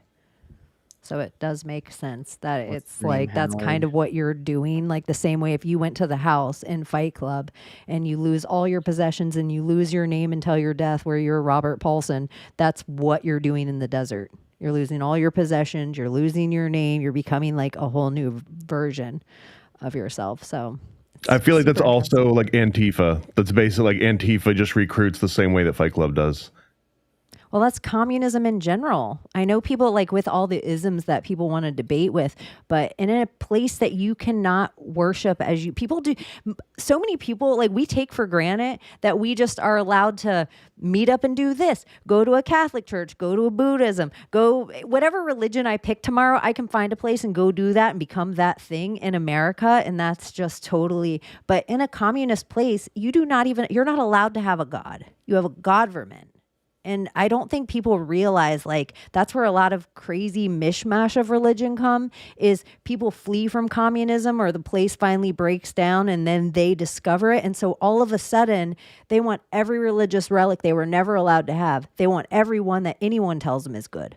So they like have like Ganesh on the wall, and they have Buddha, and they have Jesus, and they have Mary, and they have it all because they Like were Russell never allowed to have Brand? any of it.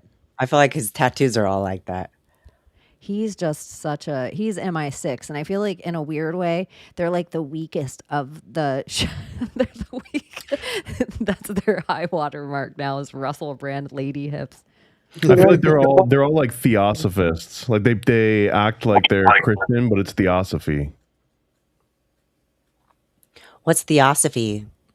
That's like Madame Blavatsky, like Wizard of Oz. This is basically like there's ascended masters in the sky, and that once you reach a certain point of enlightenment, that you become an ascended master, and you sort of exit. It's like a Western mishmash of Eastern philosophy and Western philosophy, all sort of combined, and then mix that with like theater kids. Because when Madame Blavatsky left Europe and moved to the United States, she actually moved into what becomes Broadway in New York City. So like Broadway kind of grew up around her, and like all that the theater, and that's where the Frank L. Baum and the Wizard of Oz and all of that sort of sprang roots from.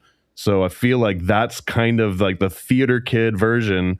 And that's also why you see a lot of actors and movie stars and musicians that tend to get pulled into theosophy, which I think after the year like 1940 or 1950, it kind of just turns into new age, right? Like any kind of yoga and mantra and crystals and all of that essentially stems from theosophy, which was Alice Bailey and Madame Blavatsky and the Lucifer Publishing Company, which turned into the Lucius Trust after too many people started asking questions. It's so weird. You said Lucius Trust. In my head, I was just about to say, oh, like loosh, like the word everybody puts on this like energy that's being harvested and blah, blah, blah. That's kind of created, and it's not like a really old thing. It's kind of a new age thing that's like shoved into like the theosophy of where it's like, oh, there's this energy, but it's almost in that Zachariah Stitchin way. But it happened, I think, in the late 1800s. It was the late 1800s, and the interesting part of it too, a lot of people don't realize is that.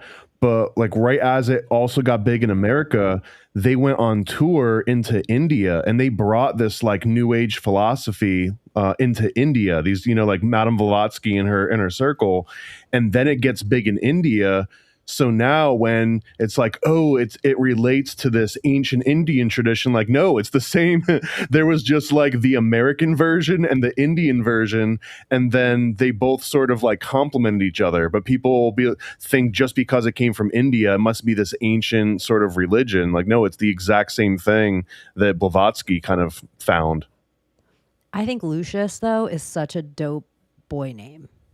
I like it too. That's a good dog name, Lucius. That's what I was thinking. I like Lucius. I welded with a guy named Lucius, and he was just so dope. Or like Lucian too. I think that's a cool name.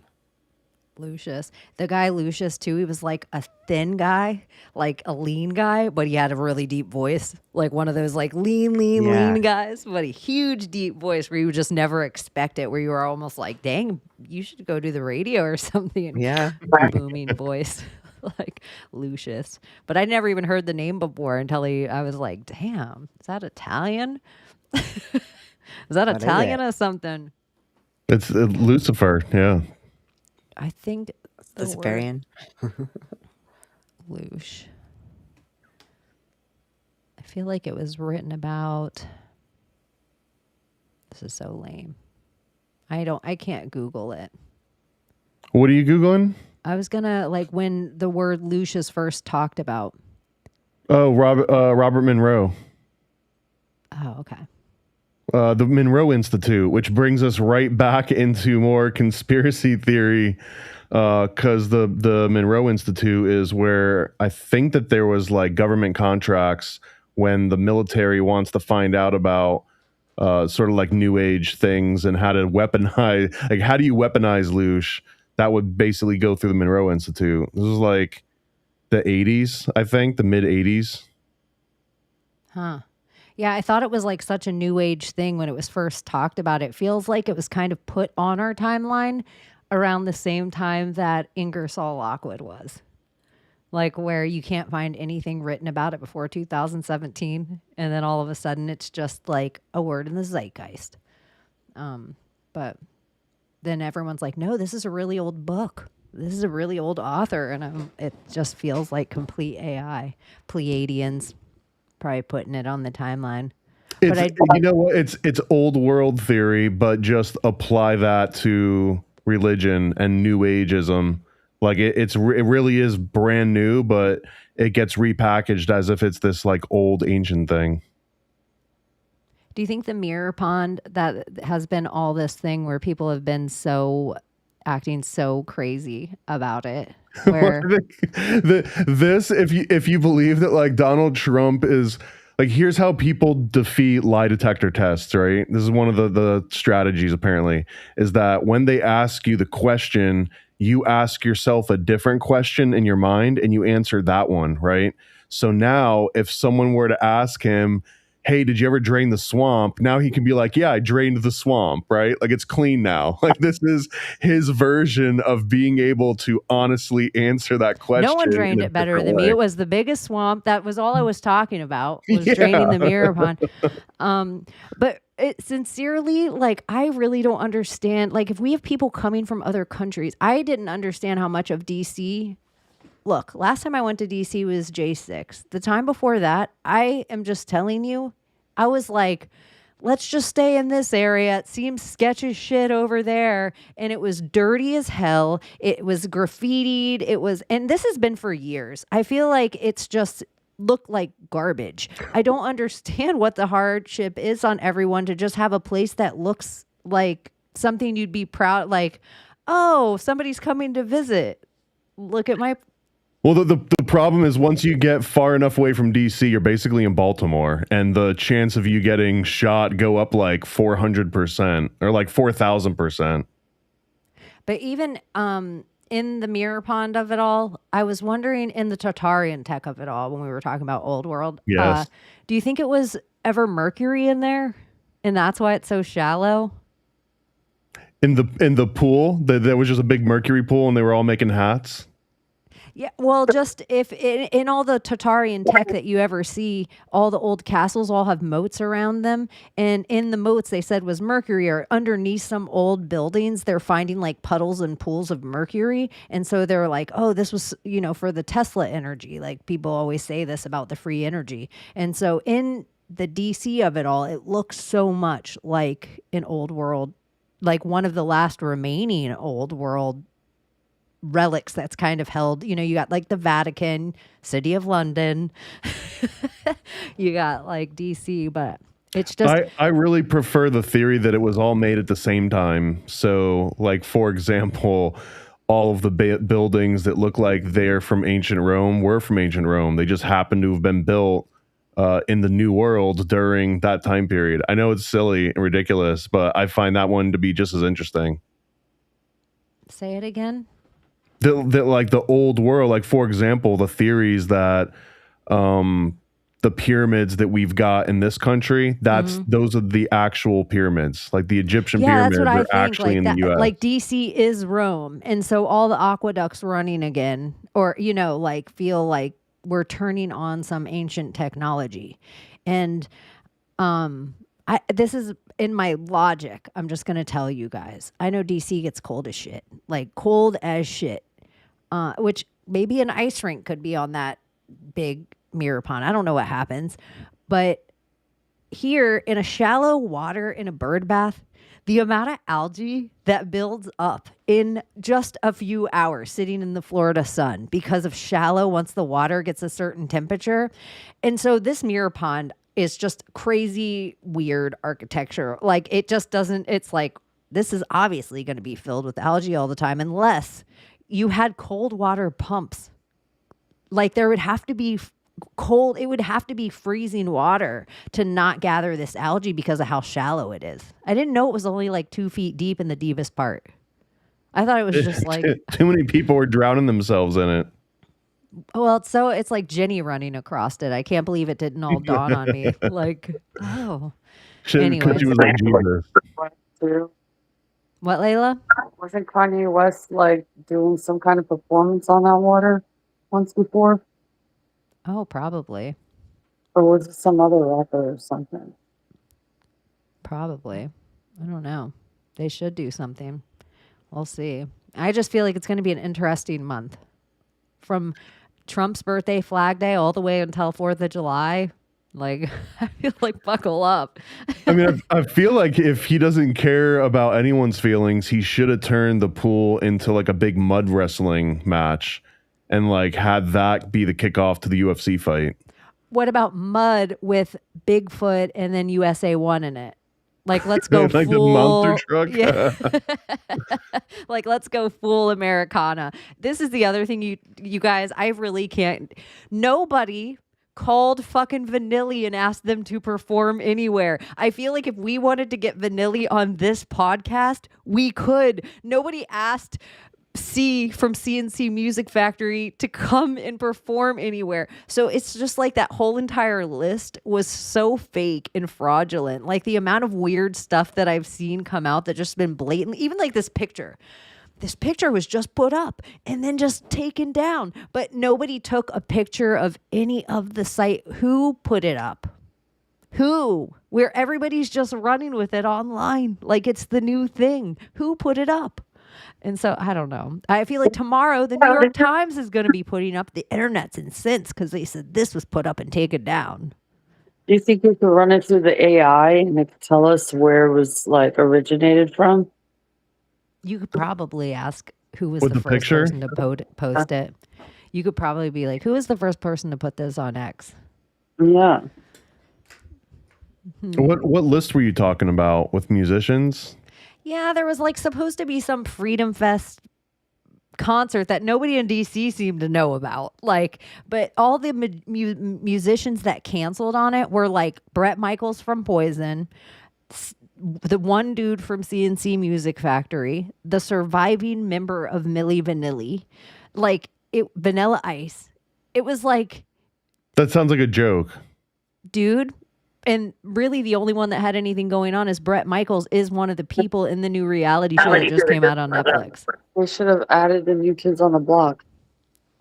Yeah, it's like if they would have just made boy bands from just started with the Four Tops or you know some Motown boy bands and went all the way through to like New Edition, did New Kids, NSYNC, that would have made more fucking sense in this list. Like it wasn't even good American music, and I'm quite positive Millie and Vanilli aren't American. No, they're Neither not, of them. and they didn't sing either. They didn't was sing. all What were they going to come lip-syncing. and do? They didn't even speak the language, I don't think. And there's something funny too, though, about suggesting that all boy bands be playing Freedom Fest because boy bands are essentially like human trafficking victims for the most part. So I guess it would make sense that they would headline a Freedom Fest, would be like literal slaves. Probably, honestly, you could make a list of every single boy band manager throughout time. And we would probably, if somebody threw up the list, would be like sus as fuck. Sus. Starting Every with single one. Elvis's manager and going forward. The Colonel for sure. The Colonel, there is a sus manager that is a manager for all the UFC fighters that his story just reminds me of the Colonel, where he can't leave the country. And he manages all these UFC fighters, but can't, like, he's like an FBI informant. I don't know. It's curious. His name's Ali Abdelaziz. He manages a lot of the Dagestani Muslim fighters. But I also think he's the manager of Justin Gaethje. I could be wrong, but... Are these the MMA fighters? Mm-hmm. This is all nerdy. This is... Steve from AM Wake Up... I might hang out with him and do a fight companion. It just makes me laugh because Steve gets so passionate and like angry, and like it's like the opposite of like energy I usually hang out with. But like for fight night, I always have a different energy. So I've been trying to always get into Film Death Squad to do this because they have their little studio. So I'm like, it'd be fun to do a fight companion, even if me Oh and you hell yeah, went that and would be sat with awesome. them. We have the fight on off screen so nobody else can see it, but we have a timer run at the bottom so people can tune in. And all you do is talk shit because sometimes the fights aren't fucking interesting at all. Someone's holding someone against the fence, and now we're talking about the Hoover Dam in Tartaria. You know, it's like that's what fight companions, that's what Joe Rogan used to do. And it used to get very conspiratorial because Eddie Bravo used to come on and be like, Pizzagate, boom, like drop bomb, splat earth, boom. Even talk about Q, but Joe Rogan and Brian He's gonna Callen rip get pissed. off his title the same way Hillary Clinton ripped off that girl's face. Like, what are you talking about, Eddie? Yeah. And I know Joe Rogan always acts dumb. Huh? What? Oh, see, I never know when Layla's gone. Back again? It just reconnects. I don't know why. Okay. Probably the Wi-Fi. Poorly. Yo, did you guys see that whole thing with Justin Bieber apparently commenting under Mariah Carey's post saying that "shut the fuck up, bitch, you ate your mother" or something like that? No, but I will tell you that Mariah Carey is one of the very first celebrities that in my realm of growing up that I remember reading getting accused of being a witch. Yeah. By her sister, I think. Like her Yeah. sister's like, she's dark as shit. She does all these spells. Yeah, and I think that's why her mother died. She was like sacrificed by her or something. Yeah, I saw that, Layla. I was like, damn. Did you guys see the Justin Bieber tweet supposedly to Look at Oprah Abbie where was playing with her puppy the whole time until Layla brought up fucking Mariah Carey, and now she wants to hang out. my daughter's leaving, so you know I had to I'm just like teasing. I had to figure out what I gotta do. What daughter? Bree. Oh, okay. Well, at least your Yeah. puppies are siblings. They get to hang out. Yeah, well, she's gonna be gone, so I'm on my own today. So, Single mom. single mom, to a baby. Oh, what were you gonna say about Justin Bieber? Oh, look, there's like supposedly this tweet that he did, or like he commented on an Oprah post where he's talking about how Oprah, or something about Oprah, and he said that Oprah made Britney Spears eat her own hymen. Yeah, Have you guys seen that? seen that too. Yeah, he's been like supposedly on a ranch, just commenting certain celebrities, like weird shit like that. But again, I don't know if it's true or not. It could be photoshopped. It's just something that has been going around in my algorithm. I was like, I've never heard that before, and then all of a sudden I saw that the other day. I was like, what the fuck? Like, I hope that means that we're getting a Kanye Justin Bieber collab album. I'd go for that. That would be interesting. Sprinkle in some Britney Spears. Can we put that I think into the universe? Britney is schlick enough now. Britney could do a full Frank Sinatra duet style album where she could hand pick what people. She could do a song with Kanye, a song with Bieber, a song with. She could do a song like with competing people and mix it. I feel like most people would work with Britney, and she is apparently. The word on the street is Britney is Michael Jackson, crazy with how she hears her layered music. Justin Bieber is another one where he doesn't necessarily read music, but he can go to like a saxophone and he'd be like, I want it to be like bam, bam, bam, bam, bam. And then he'll go to the piano player and be like, I want you to do ding, ding, ding, ding, ding, ding. Like he can go to each instrument and like conduct. Like the movie Soul.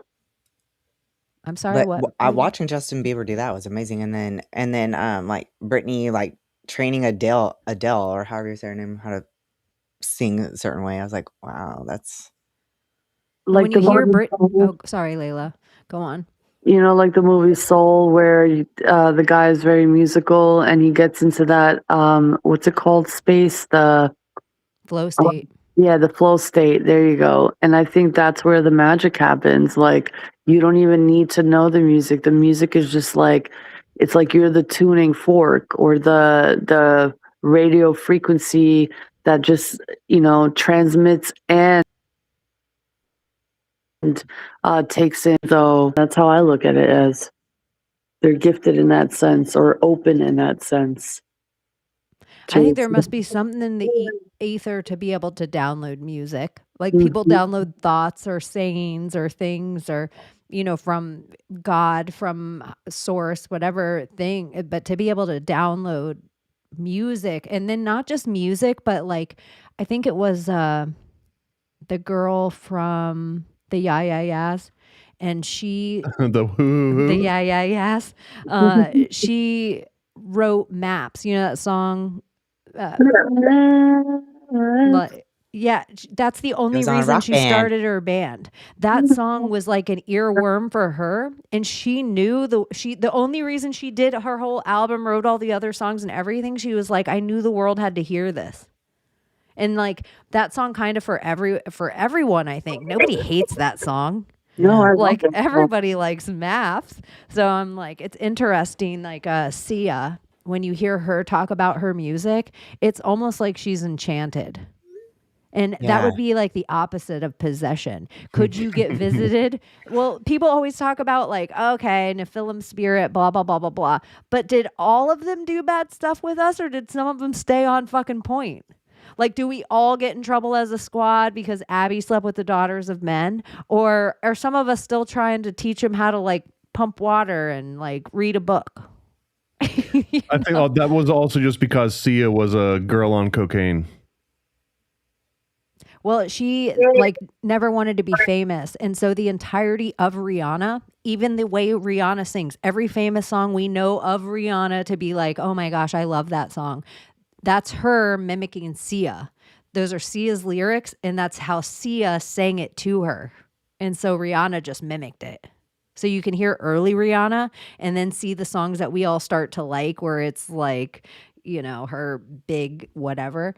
And those are all Sia and her just mimicking the way Sia sings. So when you hear Sia sing at first, when her songs first start coming out, you're almost like, holy shit, this sounds like Rihanna.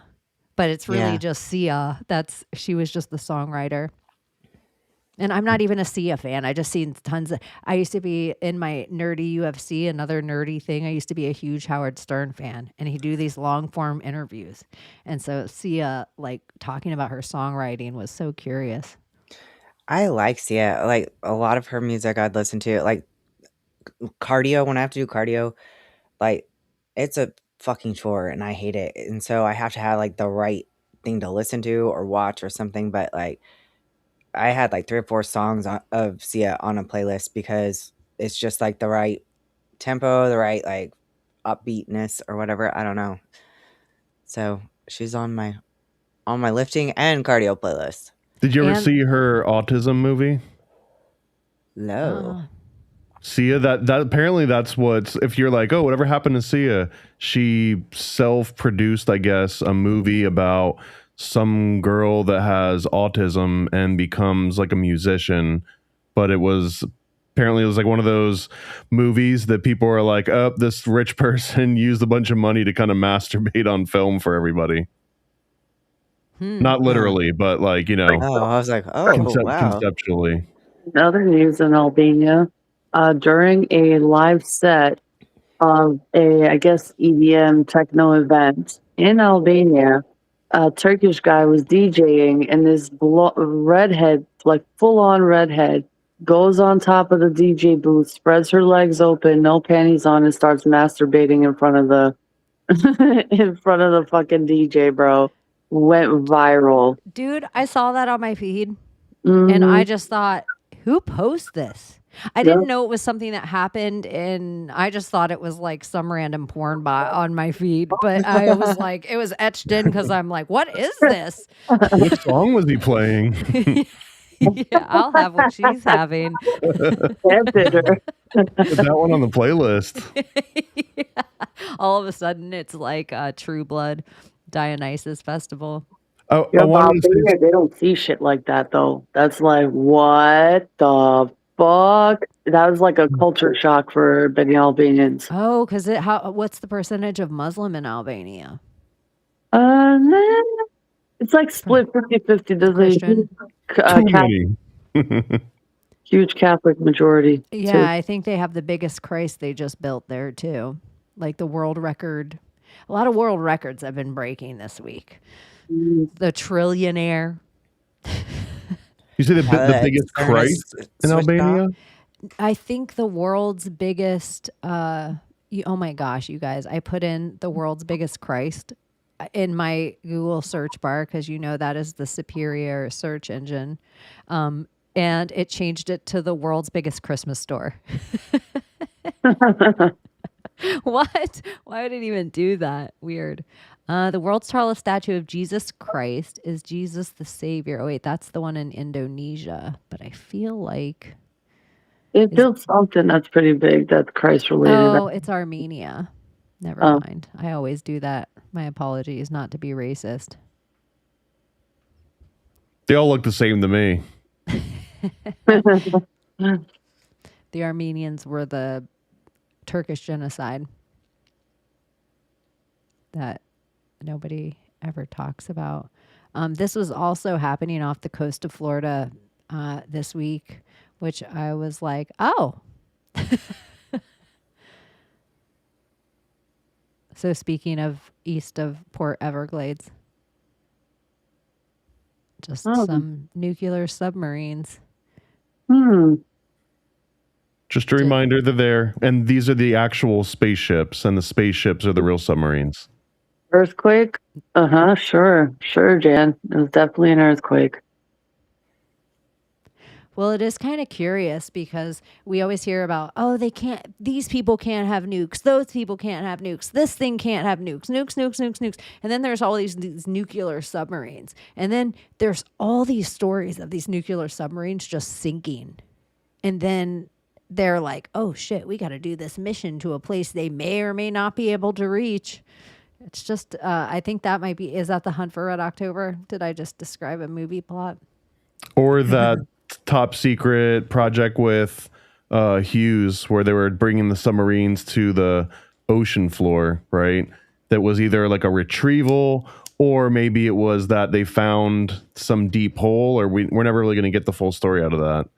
Oh, and The Abyss, I think, is about that. A nuclear submarine sinks, and they have to go down to the nuclear submarine and undo the nuclear part of it. And then one of the guys gets the bends down in the abyss and wants to take the nuke and drop it on the aliens. Should have done it. The Abyss is still, in my opinion, the best alien movie that's ever been made.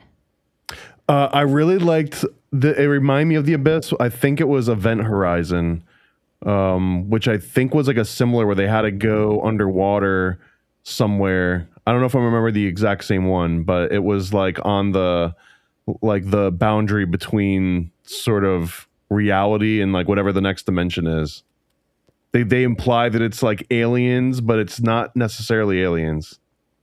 It's so mind-blowing to me that the first guy that went the highest in our Earth's atmosphere and the guy that went the lowest in the Earth's ocean were father and son.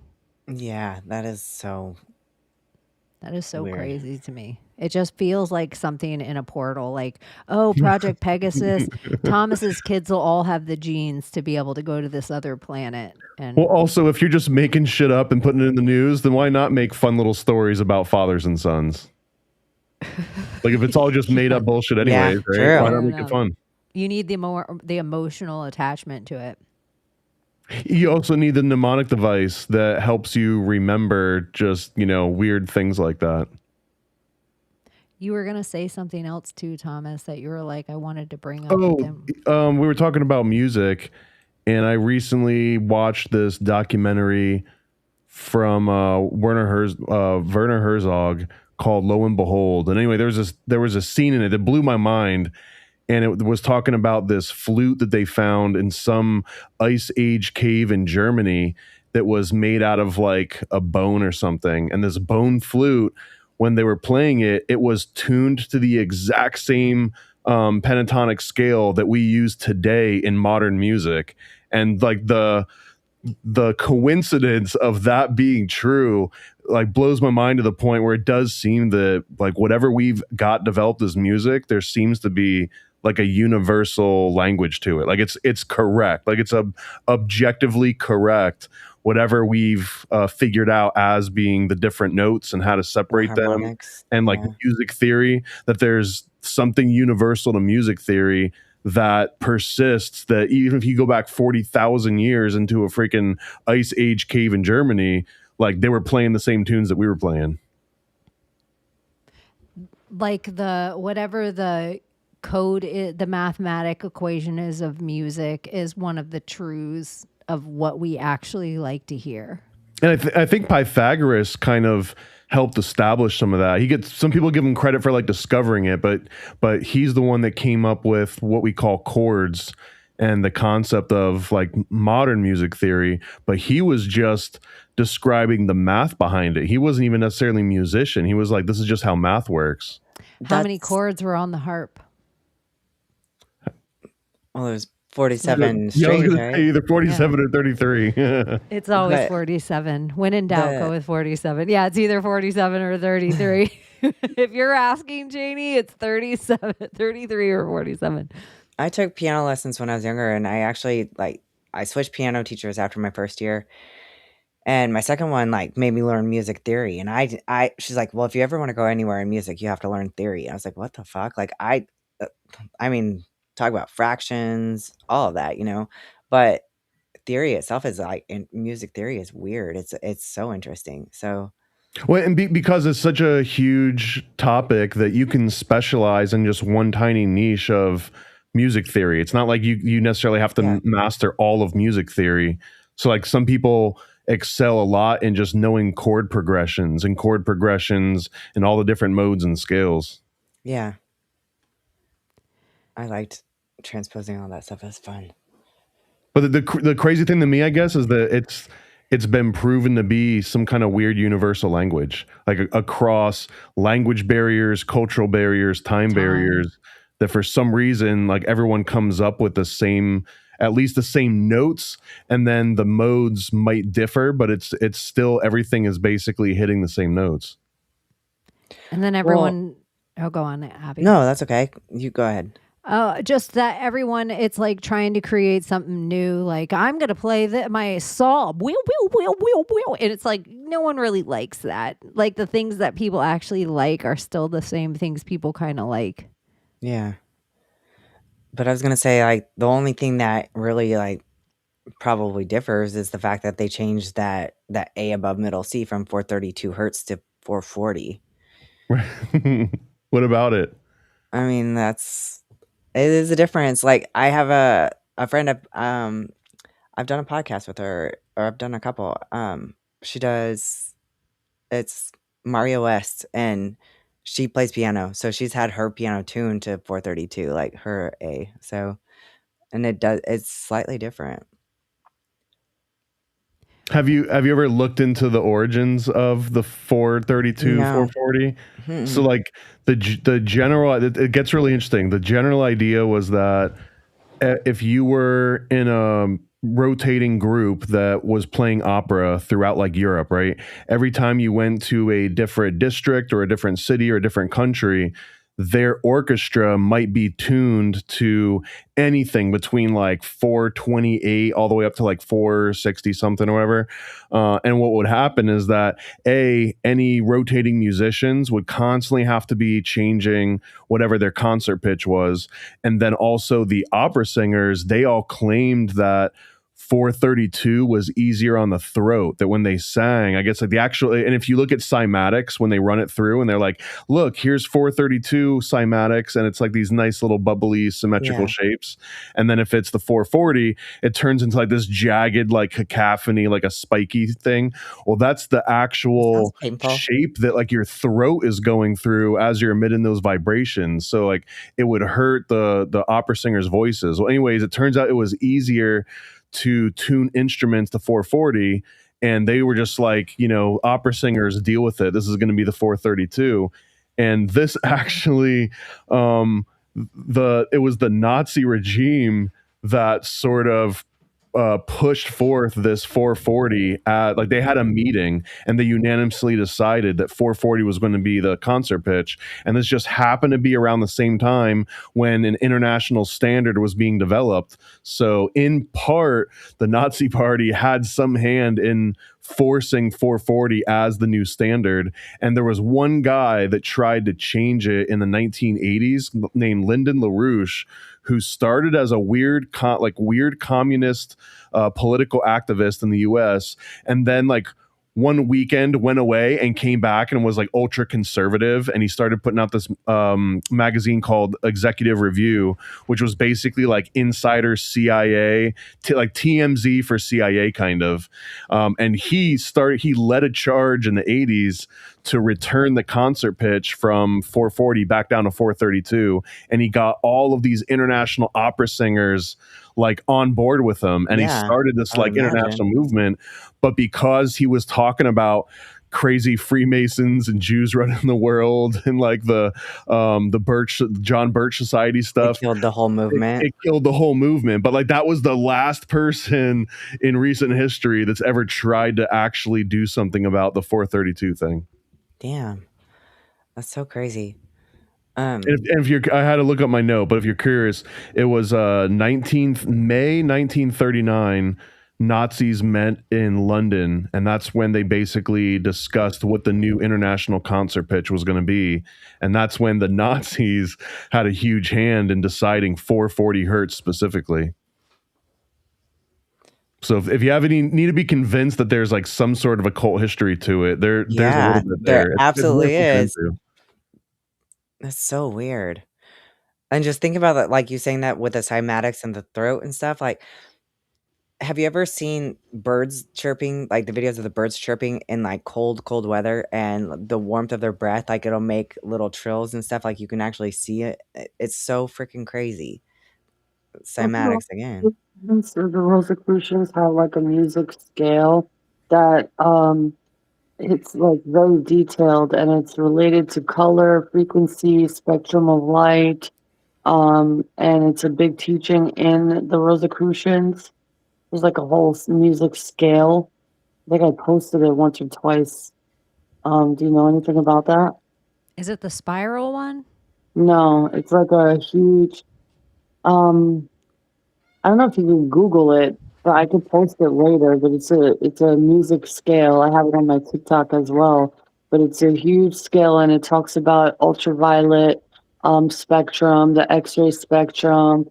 It's like invisible light that we can't see, but it's all connected through hertz and music notes and music vibration, harmonics. It's very, very fascinating. Huh.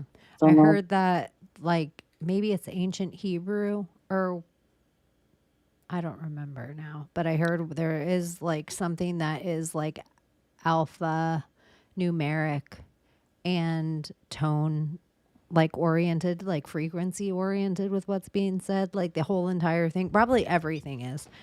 Yeah. Like all the spells. See it, but I just have to step out for a second. It's all energetic. I mean, it's a holographic universe. Here's an interesting one too. And I don't know if this was just like a random like thought experiment thing, but when you say the word may, like MAY, are we all saying A at the same pitch? May? Well, here in America. But like does everyone say it at the exact same frequency? Because it all like when someone says may, it sounds like it's almost like the same frequency that you're turning into. So that would indicate that everyone is more or less pitch perfect in certain scenarios. Or isn't it so interesting that like one person by themselves, horrible singer, 1,000 people together, sounds amazing. Or It's even like- like the metronomes, when they set them to different times and they all end up syncing. I don't know. Or if you see siblings together, most siblings, even if they're all shitty singers, automatically harmonize. Yeah. Like their voices are in a You know how to like harmony. make up. Yeah. It's Me like and my they're brothers and already their sisters used to sing all the speaking time. frequency is in a harmony. One of them is a high, one of them is an alto, one of them hits like soprano, one of them gets like it's like kind of crazy. Like the more siblings they are, they almost spread out like that. I always think it's interesting. There was a silly CW show called Fort Salem, but the entirety of these women were that they were weather witches. They could control the weather, and it was all weather witch wars that had been happening throughout time, and everybody knew this. There wasn't military armies. It was just witches that went to war. And so Fort Salem was in Salem, Massachusetts, and all these bloodlines of these witches went, and you got put with your coven, and it was because you were pitch perfect together for how strong you could be to like conjure your twister storms. But it was just interesting that it was all on frequency and pitch. Wow. I always thought that show was so good. Like I think CW, they came out with some weird bangers, but sometimes I feel like that's where they hide the stuff like True Blood. Yeah. What was that show called? Fort Salem. Fort Salem. It was Motherland, Fort Salem. I'm trying to find the weird art that they had on the wall. Oh, I always think this is so funny, you guys. This is just like one of the examples of how they did it. Let me see if I can find a clearer picture of this from... there isn't any clearer pictures, but you'll kind of get the gist of the idea. Let me pull this up. I mean, I'm sure there's a million clearer pictures, but this is what you're getting, my laziness right now.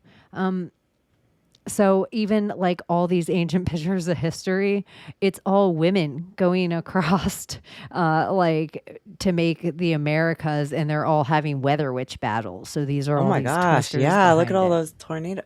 I've had dreams like that where a whole wall of tornadoes like that. Wow. Yeah, and they have tons of the art like this, wherein unlike all the people of history, so it's like even when there's big world meetings or alliances, it's just witches sitting at tables deciding who's going to go to battle with who. And curious, I don't know if you're bored. I want to. That also reminded me, my Maria on her story today, she said something about like a lot of European people were like, "Oh my gosh, I can't believe you guys have that much like the storms in America, like thunder and lightning and everything." She's like, "Is that not normal in the rest of the world?" Oh yeah, that's what she brought it up last night in the like half hour. The amount of information you can shove in a Yeah. half hour when There's you a know lot. you're like, we're on it. We get like Yeah. we're on it. She brought it up that she's like, is it novel? Thunderstorms and lightning? Like, do you guys not have this in other countries? Is it just an American thing? Because it's been all over TikTok where one, it's a bunch of like Germans in America, and they're like at places like Buc-ee's or like a Pilot on the side of the road. Yeah. And they're like, look it's midnight. Look how clean this is. Look at they're just like blown away by like crazy stuff. And then they're like, is a thunderstorm, and they're like, oh my God. And she's like, is this novel? Like, I'm not understanding like so Have you she's never like seen this starting to before? feel like Yeah. America is this whole different Matrix, like in the Russian doll of the Matrix. America's in this like, and you guys get this too. I've wondered that though, because like even with tornadoes and stuff, I feel like they're an American thing. I don't know. We have Florida lightning and thunder, and we're so close to it. Like sometimes I feel like I can hear it slap the firmament. It's insane. And sometimes it gets like so actual close. Like I have a video where I'm like outside and I could feel my body energy. Like I got to go in. You got right now. charged? Yeah, like the lightning hits so close to me. Like it's one of the ones where like my phone completely loses focus, and I'm like, let me in the house. And my like wife opens the door and she's like, get in here. Because I'll like storm watch outside like Yeah. a crazy person. And Florida Okies do lightning it too. strikes are no joke. I know. Same here. We could have free energy like a motherfucker in I Florida. know. We get so many lightning I did the strikes. math on that once, that if Florida was able to capture the energy of one lightning storm in one city, it would power like 600 houses for free for that entire month if you just capture the energy from that one storm. Shit. If you see lightning strikes, if you guys are ever nerds like me and you want to look up a lightning strike map, you will be incensed at the amount of lightning strikes that go off. Like we'll just have palm trees on fire, like, and it's. But this is what I've lived in places like Oregon where it's just cloudy, kind of chilly, whatever. I never seen lightning in Oregon the whole time I lived there, but I have heard thunder, and when I did, it was like so loud and so long. Like it almost was loud and then dispersed off into the distance, like in a way that Florida thunder does not do. Like it had a little more baritone in it. That's Nevada was like, I remember screaming one time because it like rolled and it went on forever. It was like the same way that an earthquake sounds almost, just it was louder. And yeah, but we had the lightning too. Like that's where a lot of the Nevada wildfires come from. Is Does from lightning nature still strikes. make you a kid in every way? Like when you see a Yeah, storm coming in or like the beach, or I do you love still it. get like goofy, like you feel that little kid nostalgia? Yeah, Always. I do. I know I saw Layla's sunrise this morning and I'm like, It was so Florida beautiful. sunrise, I know. it's top 10 in the world. Florida has such a great sunrise. Our sunset, if you're in places of the swamp, Lake Okeechobee, Gulf of Mexico, you can see a great sunset. But our Yeah. sunrise, chef's kiss. That's why I was like so prejudiced about Florida because I grew up on the West Coast and California and all that, and it was like I've seen so many beautiful sunsets over the Pacific Ocean. I was like, I'm not gonna like the Atlantic. There's no way. It's like, who gets up for a sunrise? And then I was up for the sunrise every morning. I was like, oh my gosh, this is so fucking beautiful. I didn't expect to love it, but I did. I like it better than the Layla's Pacific. part of the, like where she's at in the armpit of Florida. She almost gets sunrise and sunset over water during certain times of year, which is kind of cool. It's That really Like is she good. gets cool. both on her side. I'm not comfortable with all this sun worship. I hope someone's praying for all your souls.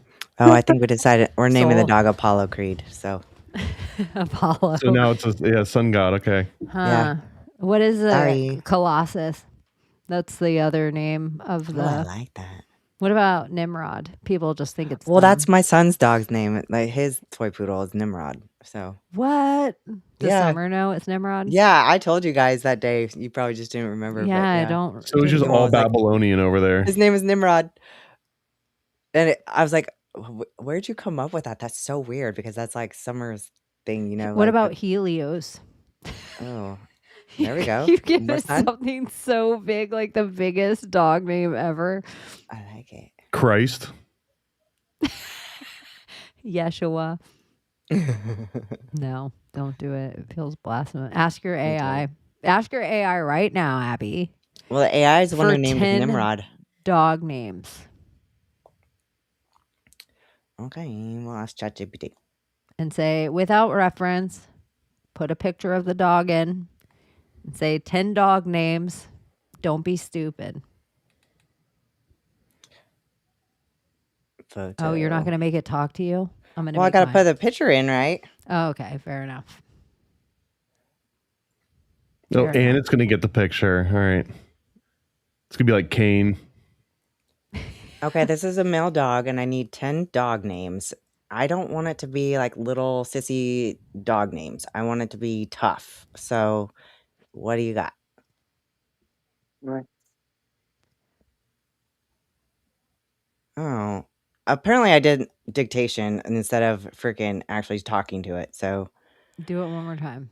okay. Do I There's have to only send him a picture again? 130 people waiting for you. It's no pressure. Okay, so the picture I just sent is a little male puppy and a little toy poodle, and I need 10 dog names from you. I don't want it to be like a little sissy dog name. It has to be tough because he's a little guy. What do you got? Got it. A tiny toy poodle with a big personality. Love that contrast. Here's a list of tough, strong names that could suit him: Steel, Maverick, Titan, Jet, Rogue, Thor, Nox, Bronx, Shadow. I think one of these could give him that fierce, Shadow. ready but tough vibe. What about Fort Knox? And number 10 was Rocco, and I like Nox, actually. That's cute. I had a I like how black your dog AI is named a black Rocco. guy.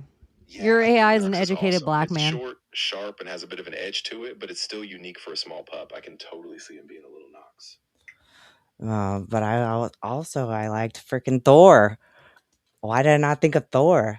Tell it like you were thinking George Floyd Mayweather and ask if it has any other names like this.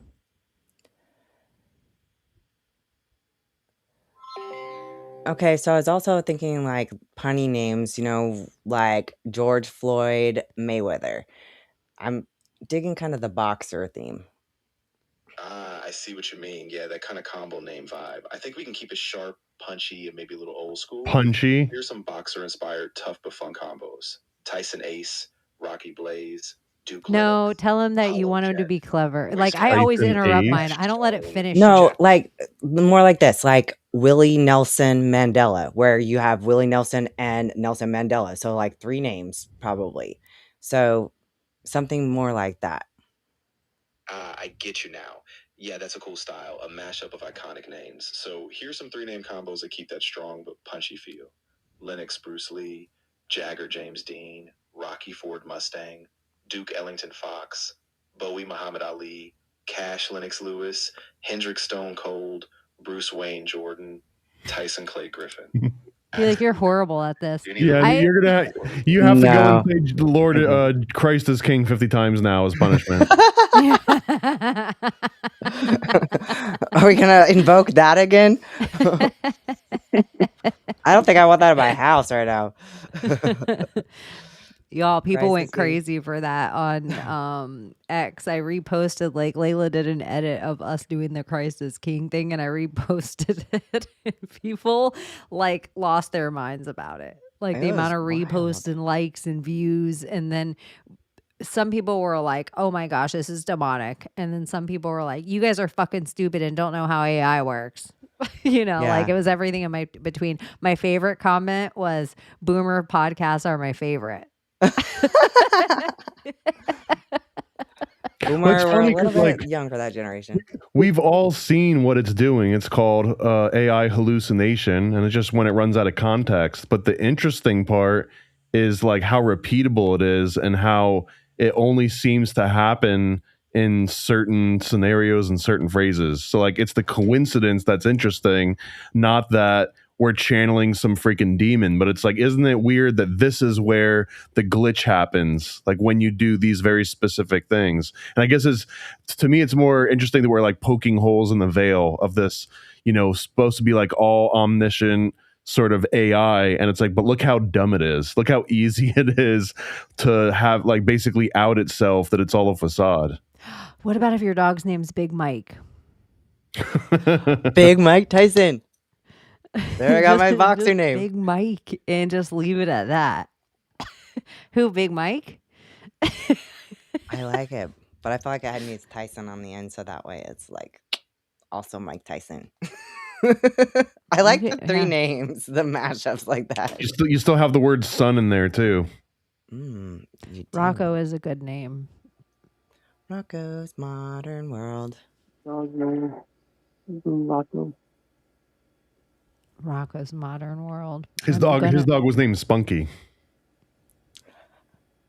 Of course it was. Sex phone operator and his dog's named Spunky. Big Mike Tyson. And you live with a transgender and cow. It's Becky approved, and Becky always has clever cat names. She has clever animal picking names. So if it's Becky approved, Big Mike Tyson, she's in. I was thinking Mike Tyson in the car for whatever reason. I was like, I really want to feel like Mike Tyson. What goes with Mike though? Big Mike. Because you can't do Michael Jordan Tyson. Like that just doesn't work. So no. Or Michael Jackson Tyson. It doesn't work. No, Michael Jackson isn't tough. He's not. He's not tough. Nothing about Michael Jackson seems tough. But he could play chess. I'm a shitty chess player. I hate chess. I know, me too. My type of intelligence gets the infinite amount of chess moves that are possible on a chessboard fuck me up. Like it almost gives me some kind of weird anxiety that make me not like chess. Like I could play by myself. Any other game, like card game, I'll beat your ass. But yeah, it's not even about money. It's not the pressure. There's something about what chess locks up my head. Like where I can see how people sit, and I like then speed chess amazes me even more because my brain would just lock. I need something Yeah, like did you watch that backgammon. show on Netflix about that girl who would sit there on like Quaaludes or whatever and like do the chess on her ceiling? Yeah. Oh yeah. Yeah, I don't know what you're talking about. It was at the FX show. Yeah. Yeah. Queen's Gambit, no? Yeah. Yeah, Queen's Queen's Gambit. Gambit.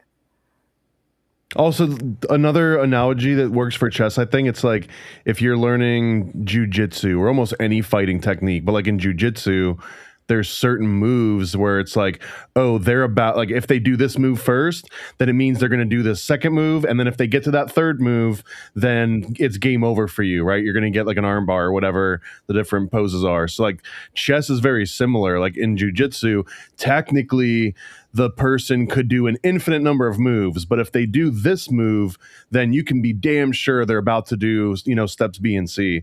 And a lot of chess is just knowing that. It's about memorizing like 400 different opens, and then based on those opens, they all like go a certain angle. And once you've just like played through them enough times, you see that punch coming like 3 moves from now, the same way a jujitsu fighter be like, oh, you're about to try and do this to me. So like then the game becomes, let me play into you. So like you think you're about to get this over on me, and then I know I'm going to get out of it at the last second and then like reverse it on you. So I don't know. I feel like it's a decent analogy for it's infinite only in theory, but in reality, once you see someone going down a certain path, you just have to recognize the pattern. And I think it's just too boring and slow for me to like want to sit there and look at those patterns. Cause like Connect 4, I'll figure out all the little patterns, or like other little games like that. But like where I have to sit there and think about how they're going to move and like. Well, Connect 4, the trick is to go first. I think there's like a statistical proof that like you're way more guaranteed to win if you go first than anything else that you can do. Same thing with Monopoly too, by the way. The whoever gets to roll the first tends to win that game more than 50% of the time, which means it's not just a crapshoot. That's something that I said last night, is that one of the things I like about MMA so much is it is the fastest type of chess with the most immediate consequences. And one of the things, like, you'll notice if you're somebody that never watches fights, you'll see most fighters in early in round one, they're setting up leg kicks a lot because they want somebody to start checking those leg kicks, because that starts throwing them off balance for punches. So it's either for takedowns later on or just to start getting questioning. They'll work their way up to body shots, because what they are really doing with the whole thing from round one is because by round 3, they want their hand to start dropping to start protecting their body. Because once their hand starts dropping to protect their body, they're setting up a head kick. And so you see this happen again and again, or I get to watch fights now and I'm so geeked on it that I will tell somebody, oh, this guy's setting up this is about to happen in the next minute. Like I can already see like who's doing what, but ring IQ is as important as anything. That's what they say Ilya Taporia has, like in spades, is he just has very fast ring IQ. So they say like some fighters will go in very fast, but other fighters, the older they get and the more mature they get, they start that first minute, they're just downloading you. They're just doing a lot of feints. They want to see what your reaction's going to be to not even touching you. Like almost like if I come up to you in a fight and I'm like, what's up?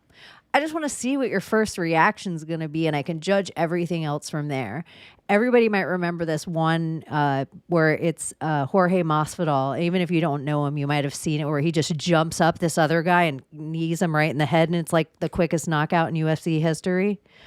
Jorge Masvidal had studied this other fighter for a long time, Ben Askren, one of the best wrestlers in the world. Nobody could beat him at the time. He could take everyone down, and he was like strong, so he could just like squeeze them to tap. So Jorge had watched enough fights of his that he knew his reaction. If he came in with anything, even if he went like boo, his first reaction was going to be to go down into a double leg. He knew he was immediately going to go down into that double leg. So Jorge knew if he took off out of his corner the second the bell went off, his first reaction was going to be to go down in that double leg. So he just jumped up into the knee. So it's even like the chess match was starting on him watching the tape for months before and then practicing that exact knee time after time to get it into his muscle memory. So I don't know. I just think Don't it's you so feel like curious. that's the downside to being the champ is that like there's so much film on you that other fighters get to study you forever. Yeah. And that's what they say, you know, I know fighters do slow down after a while, but I mean, how much of that is because other people know all their the way that they fight? You can train for so much stuff, but once you get into, that's why they call them championship rounds. Once you get into that, the last 10 minutes of the fight, the fourth and fifth, your body kicks into a survival mode. You don't hear your corner so much anymore. Like it's hard to breathe. And another guy is trying to kill you. Like your pride stopped being on the line. The idea that your family watching isn't there anymore. Like you're just fighting to like this primal idea of one of our families get to eat tonight. Yeah. And I don't know. There's something about it that is like so masculine and like I'm like that's sexy. is. Like it brings It out the is. girl in me. It's so nerdy. But fist fighting, it's like it's something anyone can do. It's not a money thing. It's not like golf. It's not like you have to come from a certain thing to do it. Like, nope, you can learn it in a back alley. It is pretty you can learn it from ableist an of old you, man. though. What, fist fighting?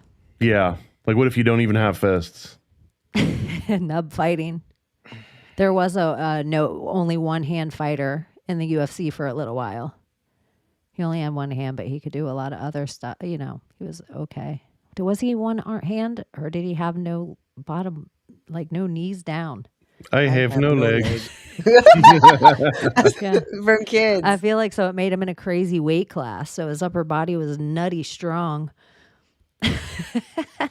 That's I so don't weird. know. We both thought But the same also thing like there at the same certain time. revolutions that have happened in time because of communism, when you look at the people when they've had all their guns and weapons stripped from them, that's where a lot of these great fight cultures come from. That's where a lot of the people where like when you look up Ronda Rousey's mom, Ronda is not obviously from that place, but her mom was also a judoka champion. So then when you look up like Valentina Shevchenko and you know her sister's mom, she was also a champion of martial arts. Like so a lot of the countries that they come from have to overcome something where violence is so heavy, the women have to eventually train. So martial arts in general, like Dana White never wanted to see it in the UFC, but it was women were doing it to survive.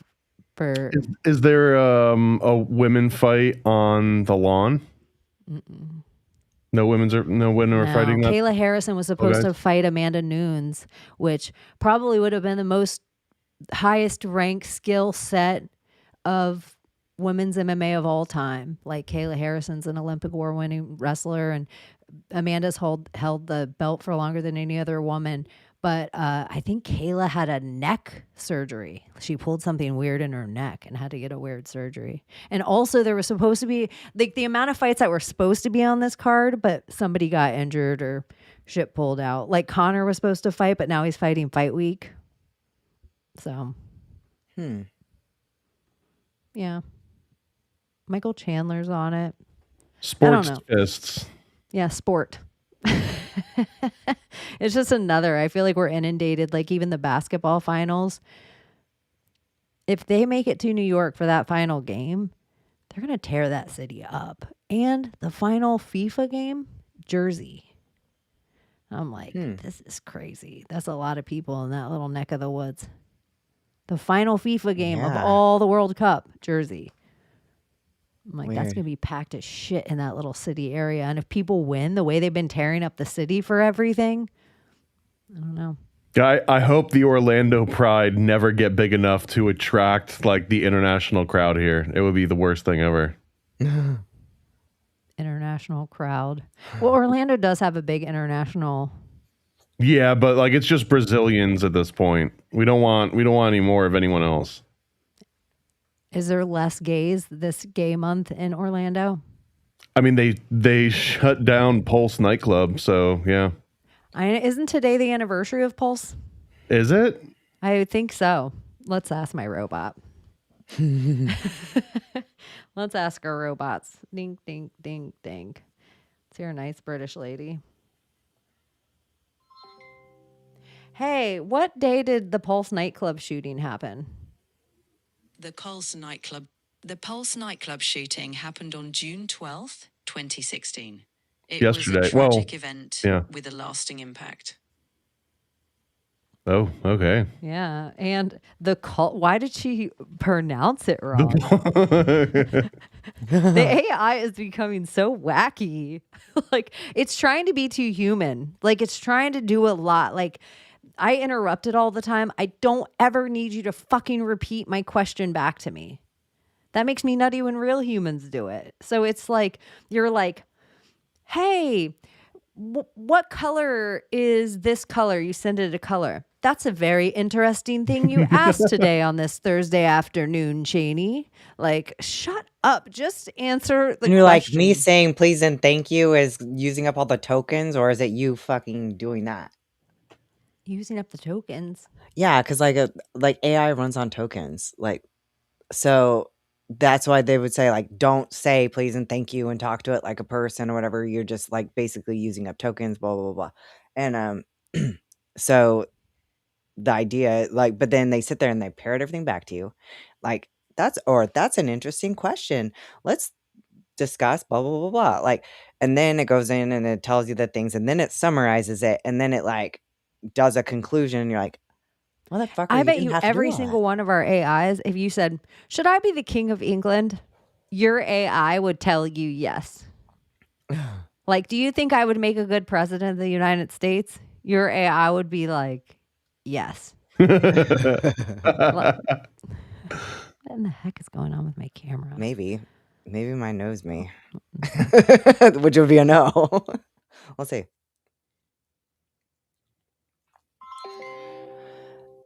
Do you think I would make a good president of the United States? That's a pretty big question. I think it really depends on your vision, your values, and how you'd engage with the public. If it's something you're passionate about, I bet you could bring a lot of thoughtfulness and strength to the table. What got you thinking about it? Wait, that yes or no only. Okay. It wasn't let's even do an it. answer. It was just like, oh, congratulations on thinking about it. Well, I felt like you kind of like circled that. So I just want a yes or a no. Ah, gotcha. Honestly, I can't give a simple yes or no. It's a huge, complex thing, but I do think you have potential if you're driven and committed. Wow, it's not able to give you a yes or no answer. It's literally its only job. I know, right? You know, it's funny too. We're talking about like conserving the tokens. When I was young, back in my day, but this was the same conversation you'd have about turning off the faucet while you brush your teeth because you're Yeah. wasting all this water. Now it's like, don't say please and thank you to your AI bot because you're wasting water. It's the exact same end result, but yeah. But it can waste all the fucking water at once. I'm going to ask mine. Can't say yes or no. I mean, that's as simple as it gets. Hey, do you think I would make a good president of the United States? Honestly, I don't know you well enough to judge your political acumen or leadership skills. Being president is a massive responsibility. If you're seriously considering something big like that, you'd want to be brutally honest with yourself about your motivations, your temperament, and what you're willing to take. You don't think I'd make a good president of the United States? It sounds like you're just like kind of anti it, like not being supportive about it. It's not about being anti anything. I'm just giving you a straight take. Leadership at that level is a huge deal, and I'd say the same to anyone who asked. Well, what kind of qualifications would I need that I'm not showing you? Well, you'd need a deep understanding of governance. Okay, let's say I have it. If you truly do, you'd also need to build trust across a broad range of people, handle scrutiny without losing your cool. And Okay, frankly, let's say I could do all that stuff because it seems like, wouldn't it be pretty decent? Like I do it as good as people that have done it in the past. you might. Plenty of people in the past have come with different strengths and flaws. But the real test is putting yourself out there and seeing if people trust you. Okay, you're lame. I asked mine, and the first time it said yes, and then I told it you can be honest, and then it said no. At least yours is like, was it that simple though? It wasn't, well, it gave me like a few paragraphs, but at the end of the first one, it says, yes, potentially you'd be a good president, unconventional and highly entertaining. And then I said, you can be honest. And then it just said, honestly, based on what I know about you, I would not currently predict that you'd be a good president. No. Computer's acting nutty. It So I keeps got kicking me to out. know my AI would not vote for me for president. That's okay. I don't want to be president. I'm a vice president. I will be the vice principal, the vice president. I don't want to be the boss.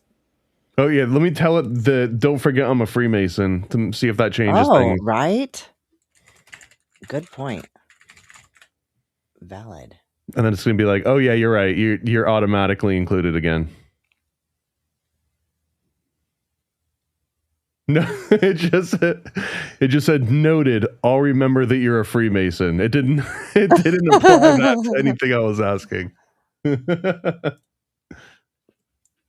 So it doesn't think that's a qualification, huh? Okay. Let's see if this works now without freezing. I don't know what's going on. And I can't even turn off my camera when it freezes. Sorry, I interrupted. That definitely does not sound like president material. No. I'm like, oh, I can't deal with you right now. Are you freezing my computer to make me look foolish for my presidency? And my Macho Man Randy Savage glasses? Jerk off. Anyways, oh yeah, I wanted to ask you guys this, but my computer, you guys, like my little hand isn't even turning to arrows inside this. I almost don't want to touch anything. I wonder how I'm going to be able to stop the show.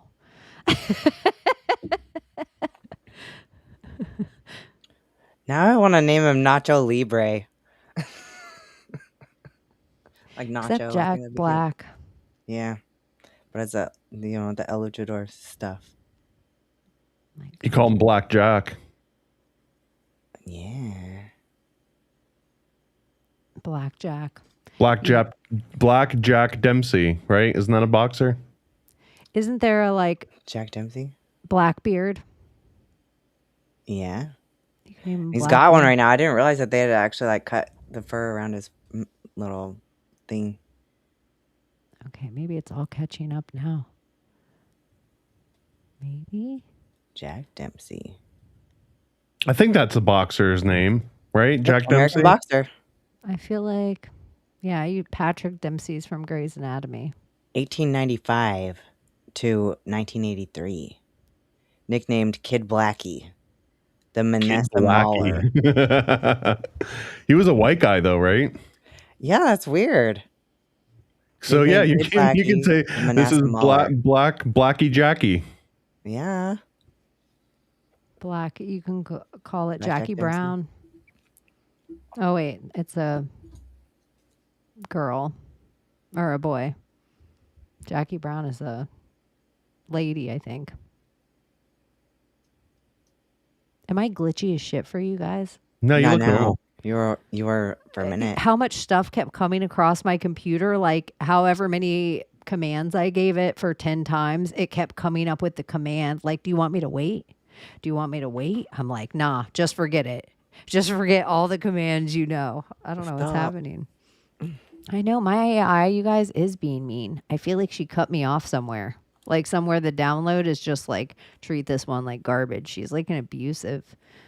She's like a mean Mary Poppins. Someone said, how about Chopper? And I was like, you know what? I thought about that earlier because I went through the whole Chopper, sick balls from Stand By Me. Yeah. Chopper. I have a friend that just got a dog and she named it Copper.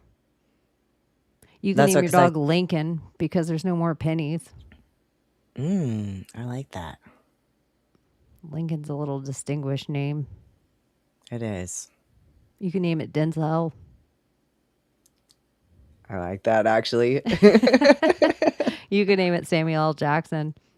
Wesley Snipes. Yeah, Wesley Snipes is all right. Little tax evader. You know that Wesley Snipes got dragged.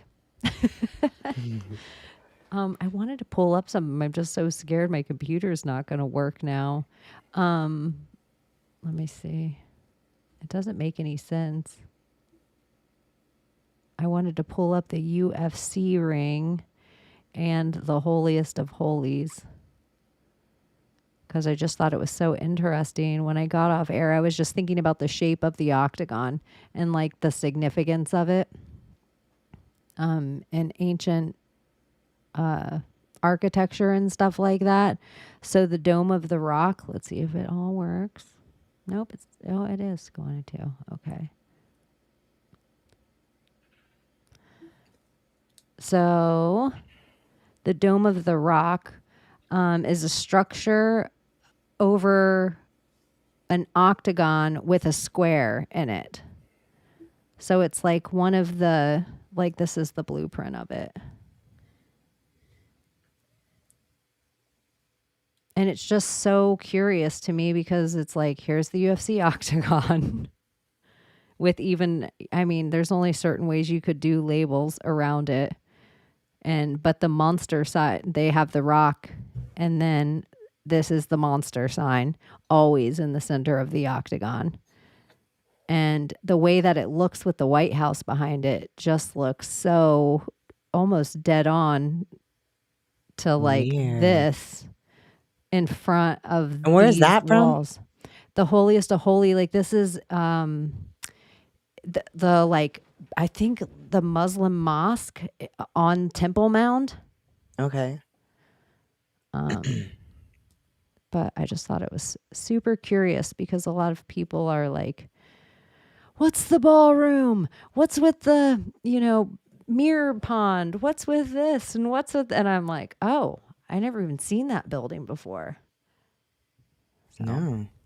I just thought it was Weird. interesting, especially with the way that the circle dome is now. It actually has a dome over it. I didn't know it was going to have a lid. I just thought it was going to be like two crossed sections. I didn't know it was going to have a lid the way that it is. So it actually has like a dome now over the White House, which is like one of the few buildings that you would imagine. We have all these capitals all around our country and different state capitals, and they're all domed. Yeah, they are. And then our Capitol building has a dome, but it's not gold dome or anything like that. So it's almost like, I don't know, the Capitol and the White House seem like. Didn't MAGA also mean like witch or something, like witchcraft? Because the octagon's also the witch's wheel. Which MAGA is means like witch in Latin. So like the witch, maybe the MAGA wheel, the witch's wheel, because the witch's wheel has 8 sides because it was like a astrological thing where I think like you had the solstice and you had the equinoxes and they're all based around the same exact shape that you were just showing about the octagon in the UFC. I don't even know how long ago, and this is so corny to say, you guys, before I even went to DC, and I probably even said it on air on some podcast I was on, the only reason I went, and I don't dream all that much, I had a dream that I had to put my hands on the Washington Monument. Like it was a big antenna of energy. And in my dream, it just made sense. Like I had this superpower, like this magic superpower, and I had to put my hands on the Washington Monument. And that's the whole even reason where you know how you get those feelings sometimes, like, should I or shouldn't I? And you're like, 11:11. I had a dream about it, and I didn't dream about the Washington Monument. Like, it was weird how frequently the Washington Monument started to get mentioned, or the monolith started to get mentioned in my life after that moment. But it wasn't anything that, like, I wasn't woo-woo. Like, if you see me on I think it's an Idiocalypse podcast that I said it on. And I wasn't a woo-woo person at all on the podcast. I was just, like, patriotic.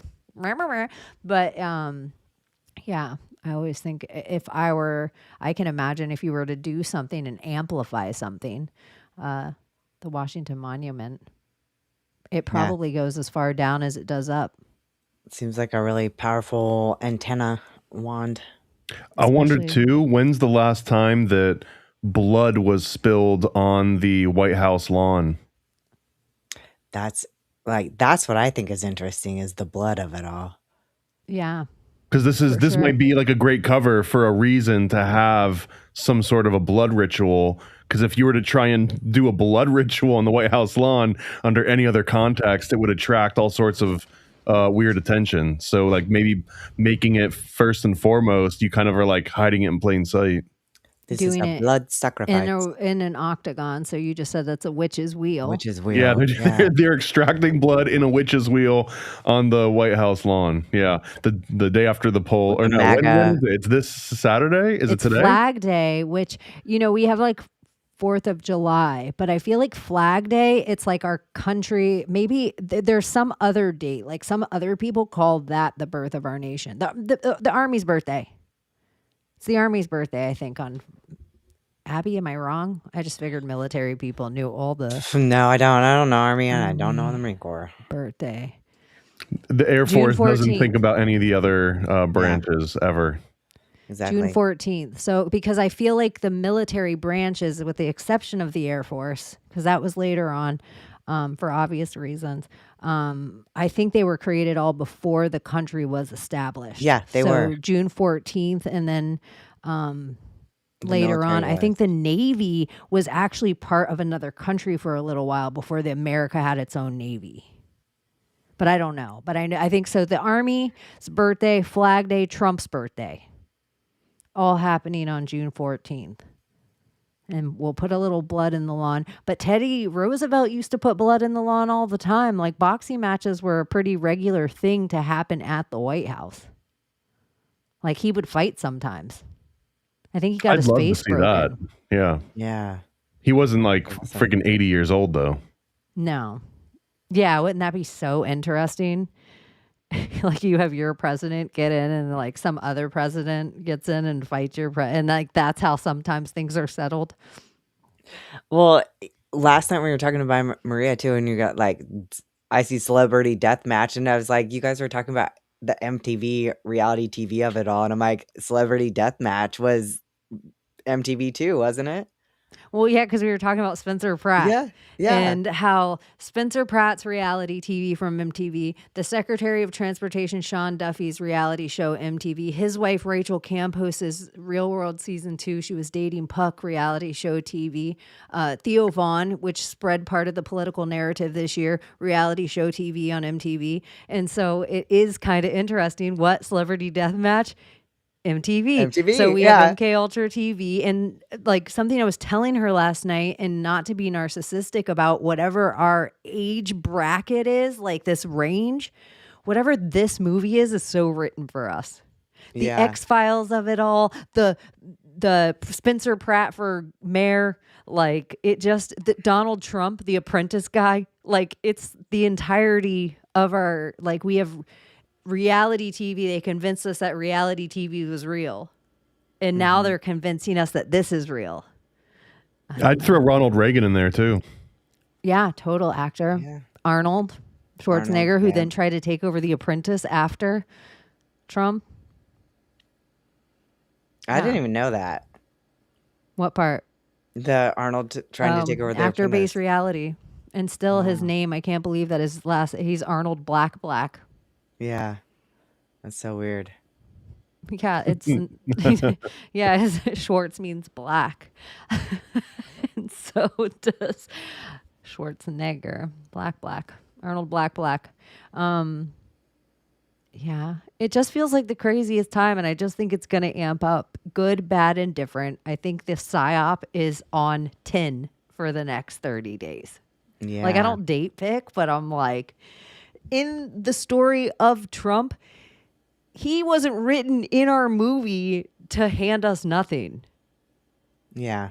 Like, that's not his character in the movie. It's not even about liking him or hating him or whatever. That's not the character. That's not how the character plays out in the movie. So it just feels like it should get hella interesting. It's supposed to, right?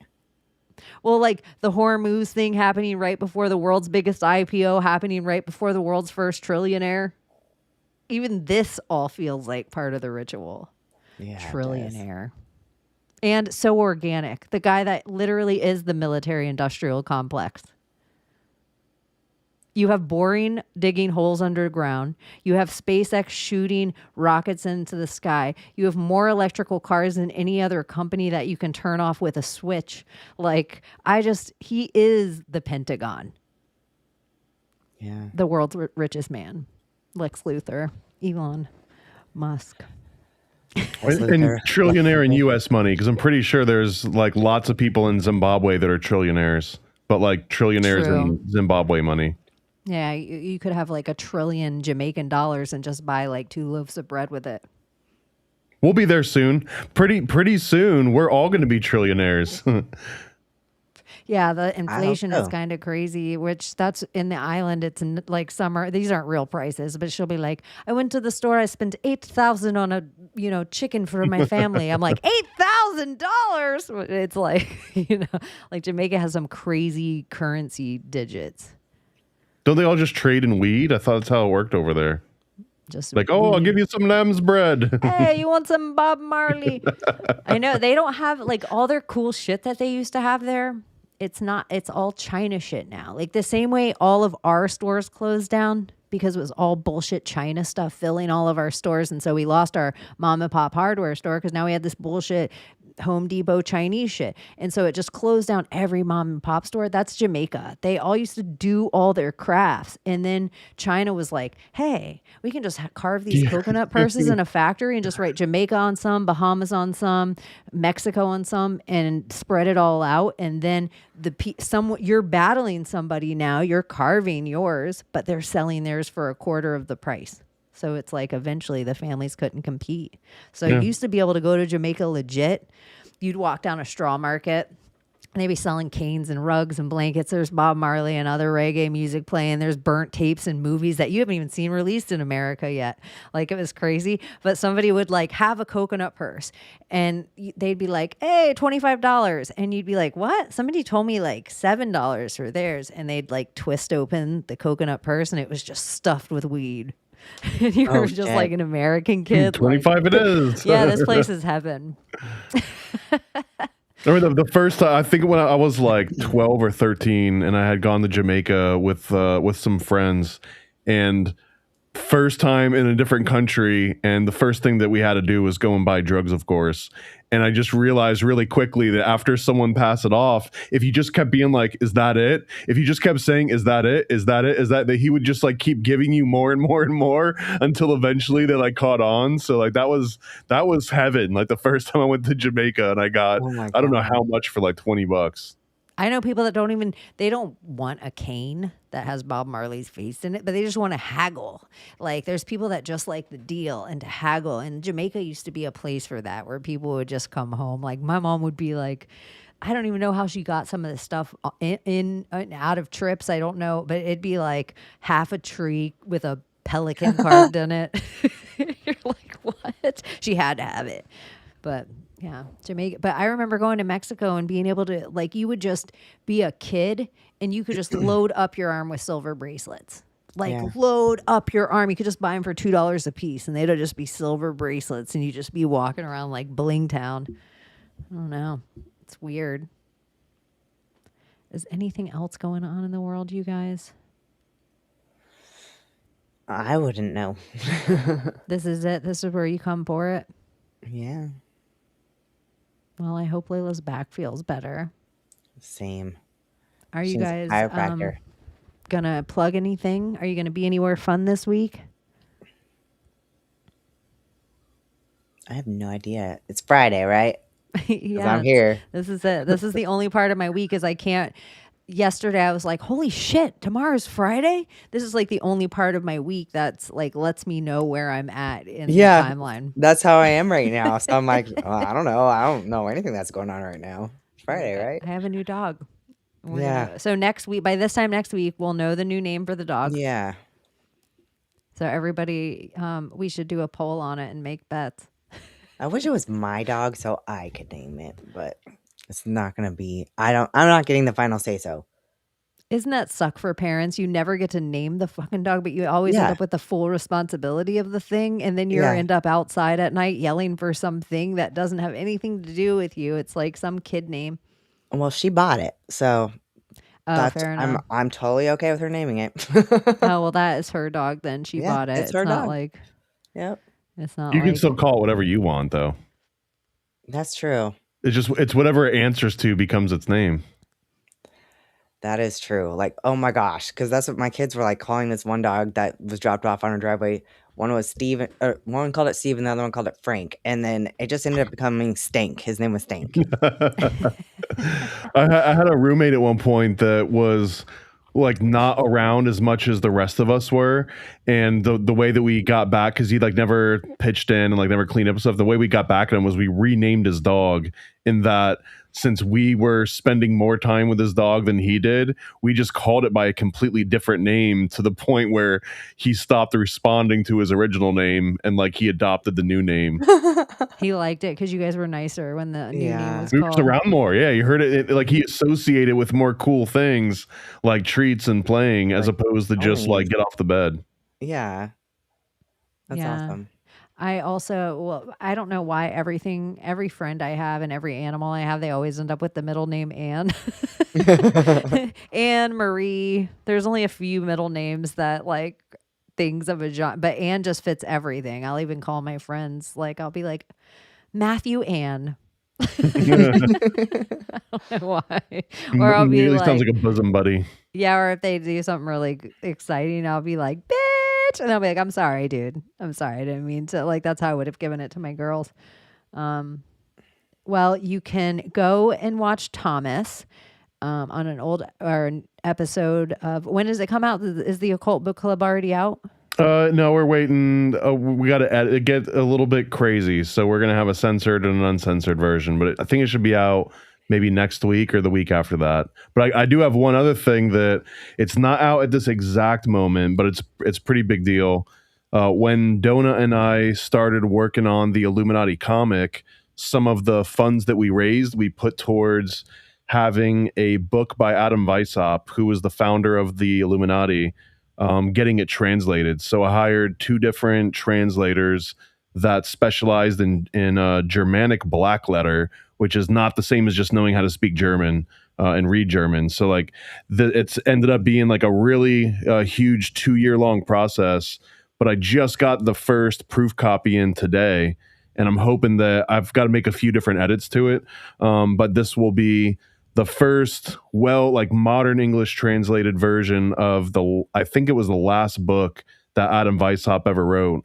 And That's so exciting. It's only been translated to English one other time, and it was for a small Masonic reading club of like 100 people, and those are the only copies that ever existed. So this will be the mass version, and I also went through, and there's like crazy footnotes on like pretty much every single page that shows where he was getting some of his quotes from and everything else. So it's an official book. So this is great, and I'm proud of you. It's the That's first awesome. of, I hope, many of Occult Book Club books. Oh, so are you guys gonna do also a breakdown of that eventually on the Occult Book Club? Maybe, although this one is really Adam Weishaupt talking about how disenchanted and disillusioned he was with all of the people that he tried to create this like secret society. And the summary of the book is he's basically like hating on everybody that ruined his life over the last 30 or 40 years. Like everyone's just a bunch of idiots. And there's a lot of interesting quotes in it, but he doesn't make any crazy outlandish statements that we usually like to cover on Occult Book Club. The New Living Translation. we do have a few other ones that we're gonna try and come out with of Occult Book Club books. The next one I'm working on right now is the Voyage to Cartesius, which is a wild story that we've already covered before, and I don't think that one's ever been translated to modern English before. So that's my next big project. Oh, that's awesome. Well, if you decide and if you ever want a girl's voice, I would read for you. I don't always like the audiobook. Yeah. You narrate it?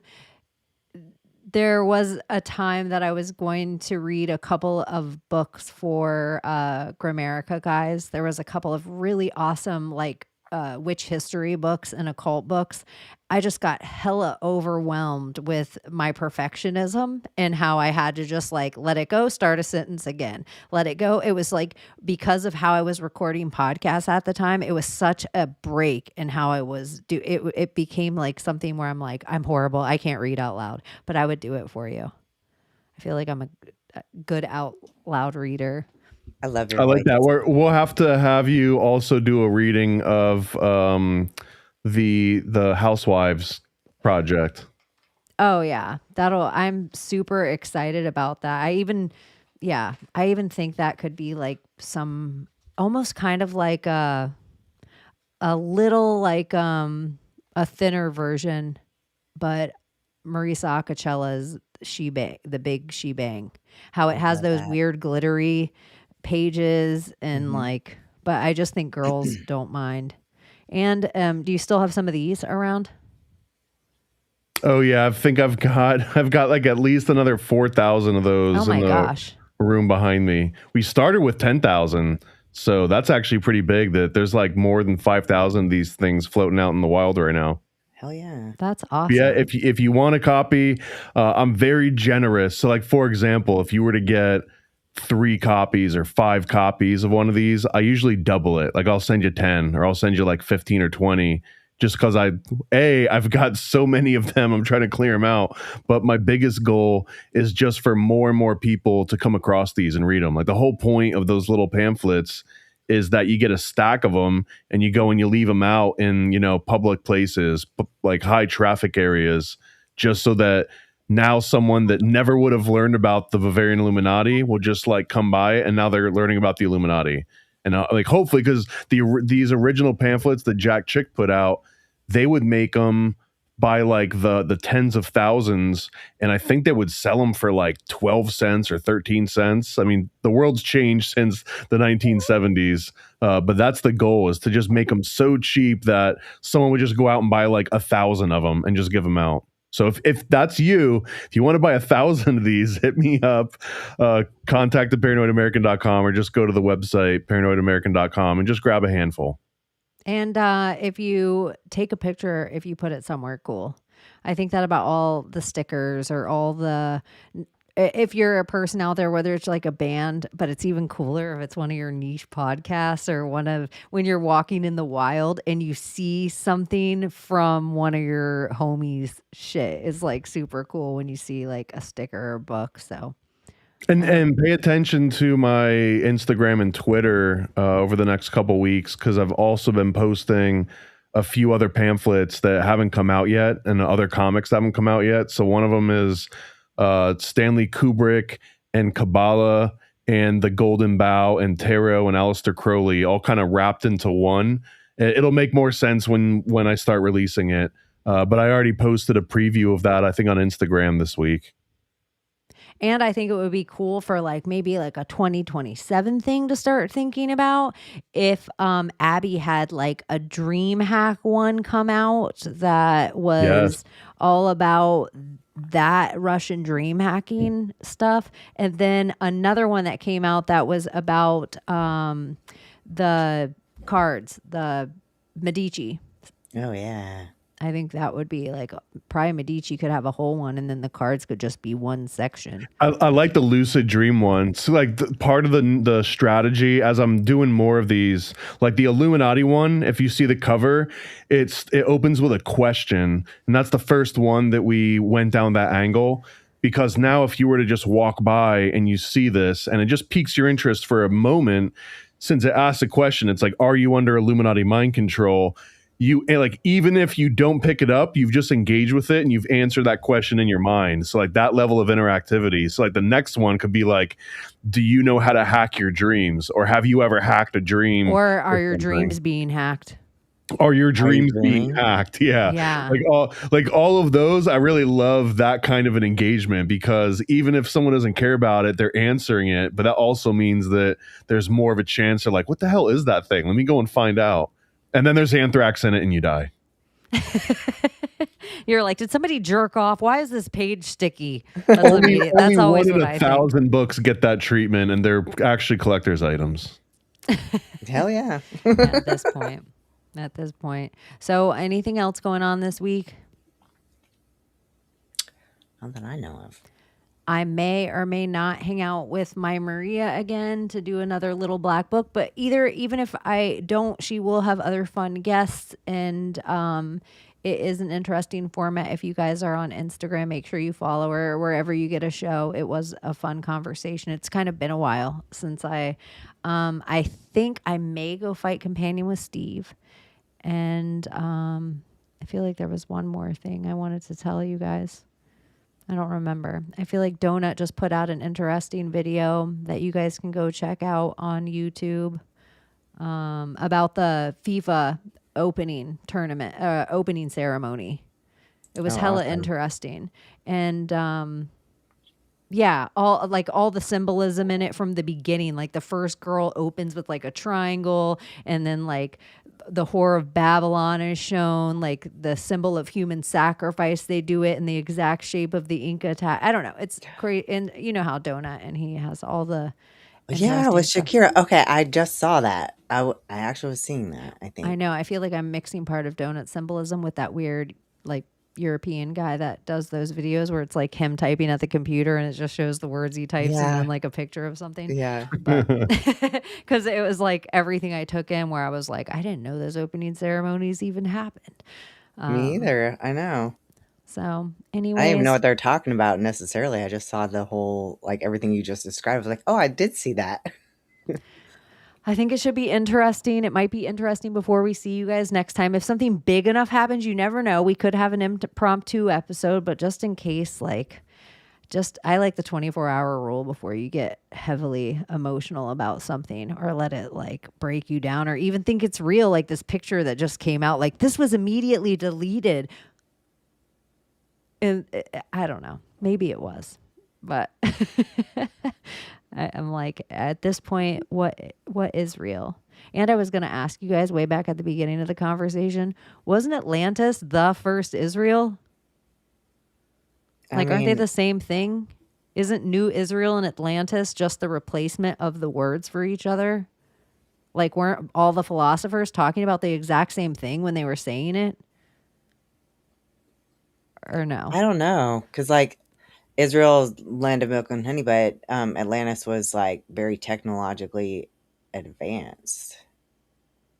Yeah. I don't know. I always thought the... I need to go take That's it. Oh my gosh. We're abusing animals. No, it's out there crying. I was feeling so bad. I was like, oh my gosh. All right, you guys, we love you so much. Make sure you turn it down a little because Juliette Lewis brings the heat. XOXO. Gossip Girl. Can you save us, Britney Spears? Can we be saved? God, why is Satan controlling the universe? Here comes Santa. Here comes the world we used to think we knew is constantly exposing woo. Our possibilities come true. So what we do is call out to the good guys, good guys. Witches, widows, MAGA, mystics, entertaining cunnilinguists, good guys.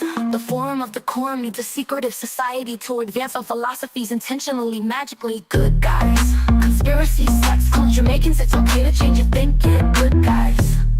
Good guys, good guys, good guys. The world we used to think we knew is constantly exposing woo. Our possibilities come true. So what we do is call out to the good guys, good guys. Witches, widows, MAGA, mystics, entertaining cunnilinguists, good guys. The forum of the quorum needs a secretive society to advance our philosophies intentionally, magically, good guys. Conspiracy, sex, clone Jamaicans, it's okay to change your thinking, good guys. Good guys, good guys, good guys.